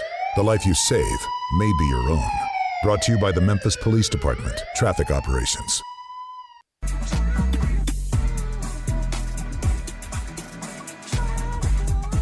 Now, back to Sports Time on Sports 56 and 98.5 FM. This hour is brought to you by DeSoto Auto Sales. This is a damn fine automobile, if you want my honest opinion. Here once again are Gabe Kuhn and Brett Norsworthy. Go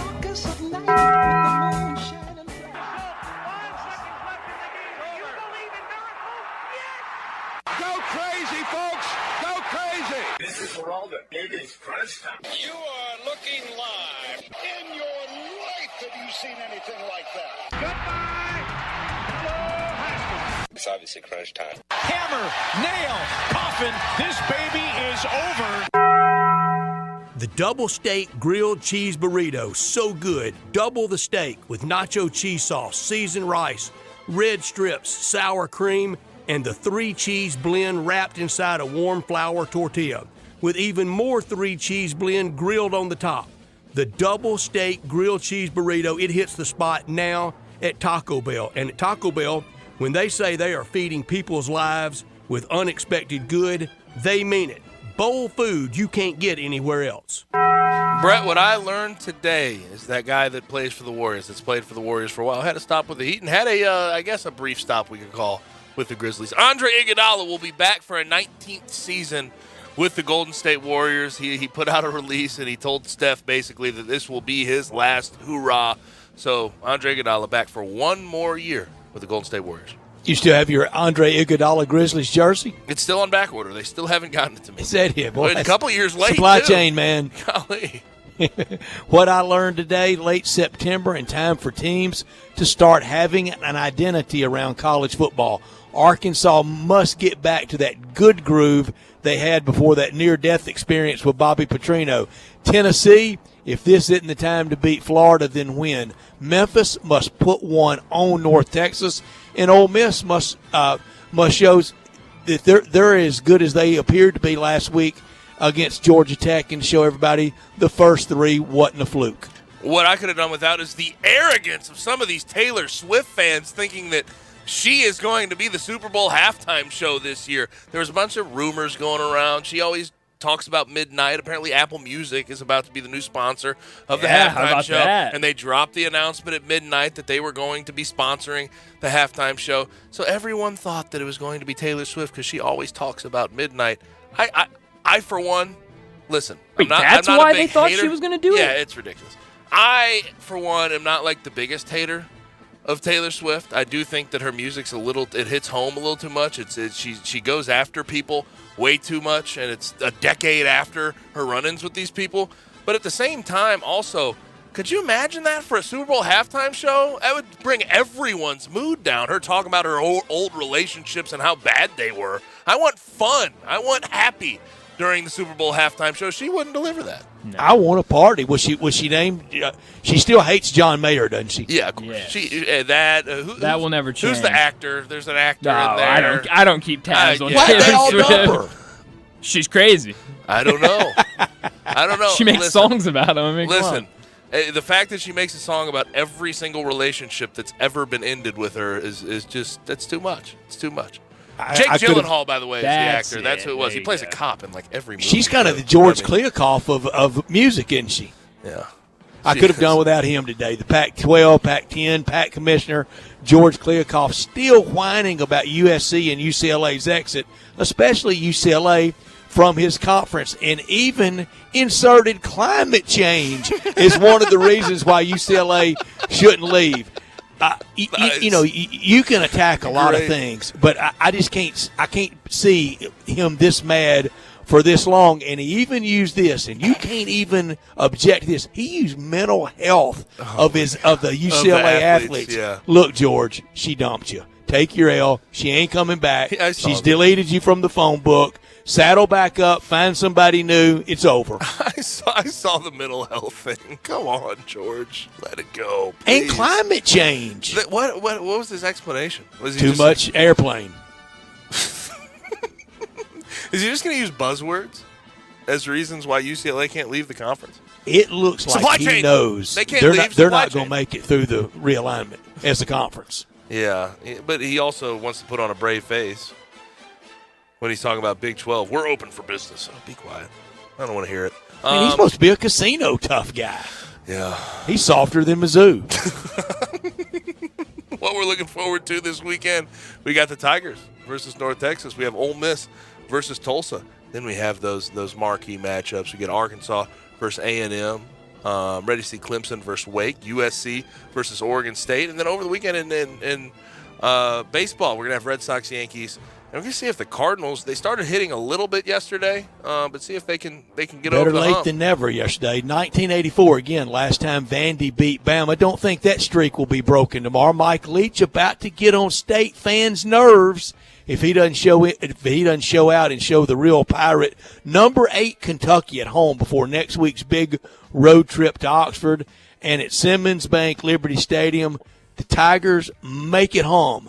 Look alive and look organized. City of Memphis and stadium officials need a good showing there. After climate change and supply chain and whatever the hell George Kliavkoff blamed, I'm looking forward to see what else he blames UCLA's exit on and what he thinks that the reasoning they should still be in the Pac-12. I want to keep seeing that. You think he's out of reasons? Yeah.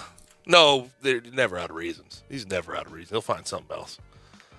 So we'll keep an eye on that as well. That's all we have for today and the week. Thanks for joining us. Thanks to Bruce Marshall and Ty Richardson for their contributions to today's program. For Brian, for Brett, I'm Gabe. Enjoy your night, your weekend, and be safe.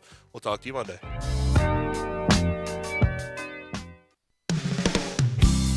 DeSoto Auto Sales specializes in late